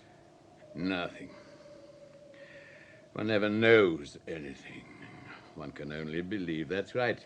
Isn't it, Jonas? One believes and is saved. That's it, isn't it? But I know that a man can be lost by his faith. Yes, I've learned that much. Captain. Now, you keep quiet. I've nothing to say to you. I don't want to listen to you repeating all that chatter that goes on in there like a gramophone. Yes, in there. You know what I mean. And what about you, Jonas? Do you believe you're the father of your children? I seem to remember you had a young tutor in your house. Good-looking fella. People used to talk about him. Careful what you say, Adolf. Feel on your head, see if there aren't two little horns there. Upon my soul, I do believe he's turning pale. Yes, they talk, don't they? Lord, how they talk. But we're all objects of ridicule, we married men, aren't we, Doctor? And how was it with your marriage bed, huh? Wasn't there a lieutenant staying in your house? Perhaps you'd like me to tell you his name. You see, I know it. There, you see. He's gone pale, too. Never mind, Doctor. Don't take it to heart. She's dead and buried, and what's done can't be undone. But look at me, Doctor. No, straight in the eyes. My God, I believe he has horns, too. I think, Captain, it would be better if you talked of something else. You see, as soon as I mention the word horns, he wants to talk about something else. I suppose you realize, Adolf, that you're quite mad. Oh, yes, I know that well enough. But if I had the handling of you two cuckolds for a couple of days, I'd soon see that you were locked up. But I'm mad, all right. But how did it happen? That's not your business, nor anyone else's. Now, would you like to talk about something else? Now, look at this picture. Dear God, my daughter. Mine? Yes, but we can't be certain. Shall I tell you the only way of making certain? First, you get married so that society will accept you. Then you get divorced, become lovers, and adopt your bastards. Then you will at least be sure that they're your own adopted children. Now, that's right, isn't it? But it doesn't help me now. What can help me now when you've robbed me of my hope of immortality? What good is my science and my philosophy when I've nothing to live for? What can I do with my life, deprived of my honor? Oh, just let me die. Do what you like with me. I no longer exist. I think we'd better leave him, Pastor. Yes.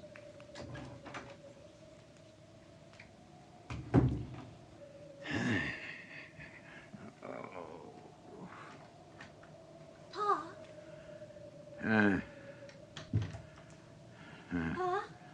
Pa? Are you ill? Papa? Are you speaking to me? Do you know what you've done? Do you know you threw the lamp at Mamma? Did I? Yes, you did, supposing she'd been hurt. Would that have mattered? You're not my father if you talk like Oh, that. if that you say, I'm not your father. Who told you? Who is your father, then? Who? Well, not you, at any rate. Not I, at any rate. Who is, then, huh? You seem to be well informed. Who told you? To think that I should live to hear my own daughter tell me to my face that I'm not her father. Don't you know that you disgrace your mother when you say that? Don't you realize that it's a slur on her good name, if it's true? Oh, don't you dare say anything bad about my mother. Ah, so that's it. You're all in league against me, every one of you, and you always have been. Father! Now, don't call me that again, ever. Father! Oh, Father, Papa! Bertha, my darling child. You are my child, aren't you? Yes, of course you are. How can it be otherwise? It must be so. Look at me, Bertha, so that I may see my soul in your eyes. But I see hers as well. You've two souls. With one you love me, and with the other you hate me. No, Papa. But you must have only one soul, or you will never have peace. And nor will I. You must have only one mind and one will. Mine. But I don't want to be like that. I want to be myself. Oh, no, I shan't let you. You see, I'm a cannibal, and I shall eat you. Your mother wanted to eat me, but she couldn't. I am Saturn, who devoured his children because it had been foretold that one of them would devour him. So it's either eat or be eaten. Yes, that's it. If I don't eat you, you'll eat me. And you've already shown me your teeth. No, Papa. Put that gun back on the wall, please. Don't shoot me. Don't be frightened, my darling. I'm not going to hurt you. Mama, help, Mama. He's going to kill me. No, Master Adolf, what's the matter? Bertha, go back to your mother. You've taken out the cartridges. Yes, I just tidied them away, but if you'll sit down and be quiet, I'll get them out again. Now, come along now. Come and sit down. That's it. Master Adolf, do you remember when you were my little boy and I used to tuck you up at night and sing, "Gracious Saviour, gentle shepherd, little ones are dear to thee"? And do you remember how I used to get up in the middle of the night to bring you a drink, and how I used to light the candle and tell you fairy stories when you had bad dreams and couldn't go to sleep? Oh, you haven't forgotten all that, have you? You still remember? Go on talking, Margaret. It soothes my head. Go on talking. Only if you'll be good and listen to what I say. Do you remember the time you took the great big kitchen knife because you wanted to carve boats with it? And how I found you at it and had to get it away from you by playing a trick on you? Well, you were just a little boy and you didn't understand that what I was doing was for your own good. And so I had to make believe. "Give me that nasty snake, Master Adolf," I said, "or it'll bite you." And with that, you let go of the knife. Now let go, Master Adolf. Be a good boy and let go of the nasty revolver. That's right. There. Then when you had to get dressed and didn't want to, do you remember how I had to coax you by promising that you should have a little gold coat and be dressed like a prince? And then I'd pick up your little waistcoat that wasn't gold at all, but made of ordinary green wool, and hold it up in front of you like this, and say, "Put this arm in, there, and now the other, there, that's right, both arms in. Now, be a good boy and sit quite still while I button it down the back. There. And then I'd say, "Now it's time for bed." Why must I go to bed, Nanny, when you've only just dressed me? No. Hell and damnation! What have you done to me? You damn cunning old witch! Oh, not even allowed to die. Oh, Master Adolf, forgive me. I had to do it. I couldn't let you kill your child. Why couldn't you? Life's a hell, death's a heaven, isn't it? And children belong to heaven, don't they? What can you know about what comes after death? That's the only thing we do know. It's life we know nothing about. If only we could begin by realizing that. Master Adolf, humble that proud heart of yours and pray to God for mercy. It's not too late even now. It wasn't too late for the thief on the cross when our Savior said, "Today shalt thou be with me in paradise." Are you croaking for a corpse already, you old crow? Noid! Noid! Is Noid there? Sir? Throw that woman out. She's trying to throttle me with her hymn book. Throw her out! Out of the window, up the chimney, anywhere. God bless you, Captain, but I can't do that. I can't do it. If only it were half a dozen men now, but a woman. Can't you handle a woman, then? Not in that way. It doesn't seem natural somehow. Not to lay hands on a woman. Why isn't it natural? Haven't they been laying hands on me? Yes, but I can't do it, Captain.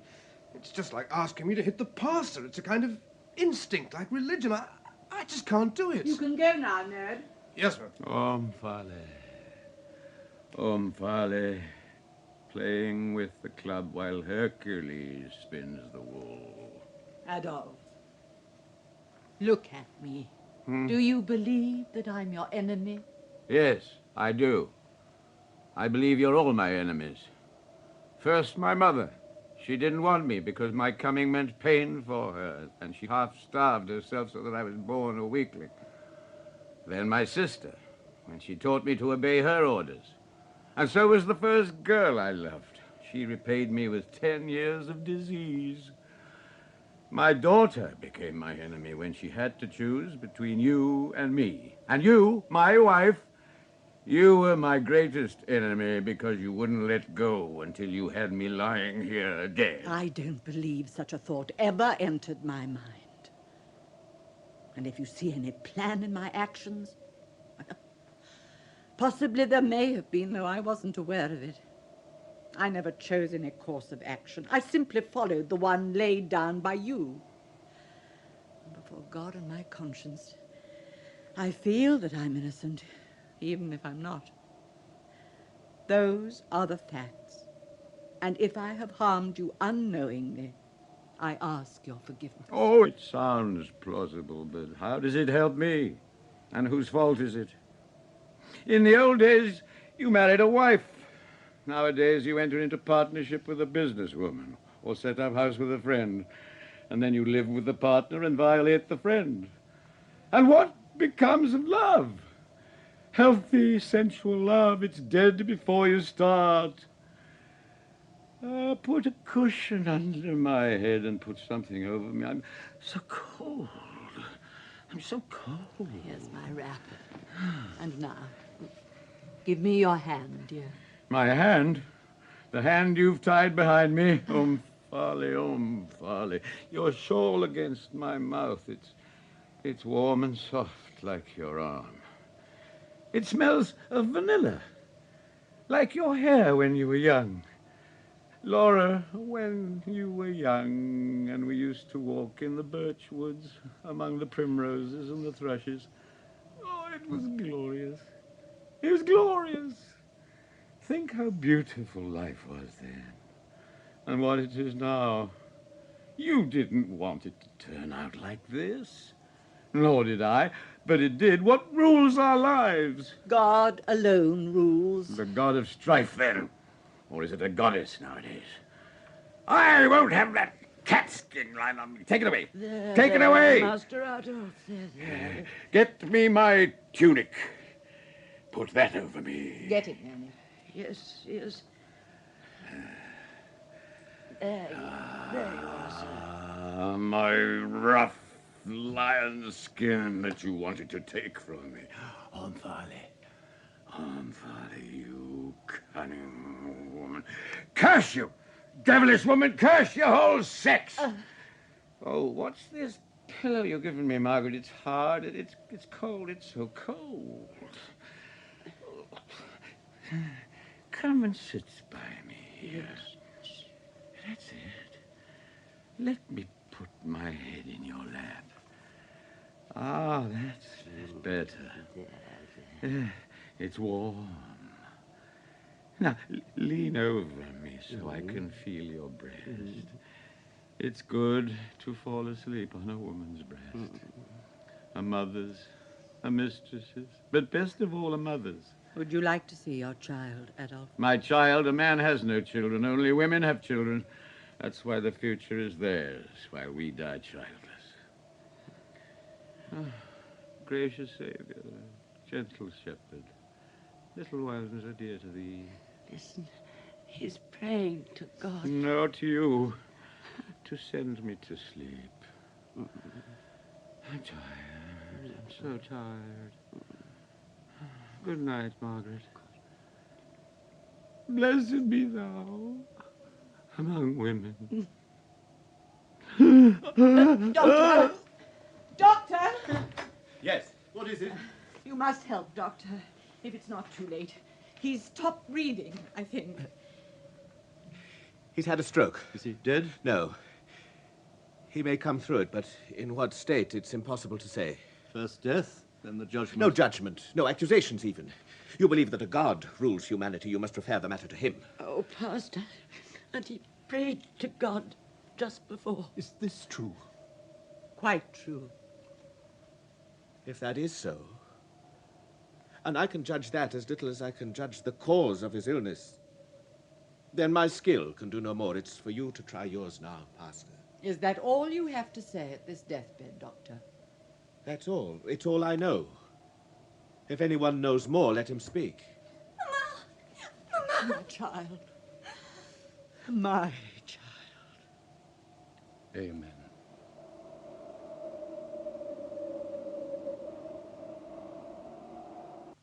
Trevor Howard played the captain and Peggy Ashcroft, Laura, in The Father by August Strindberg, in an English version by Max Faber. The doctor was played by Dennis Hawthorne. The nurse, Griselda Harvey. The pastor, Rolf Lefevre. Bertha, Elizabeth Proud. Njord, Kerry Francis. Sverd, Leslie Heritage. The play was produced by John Tiedemann.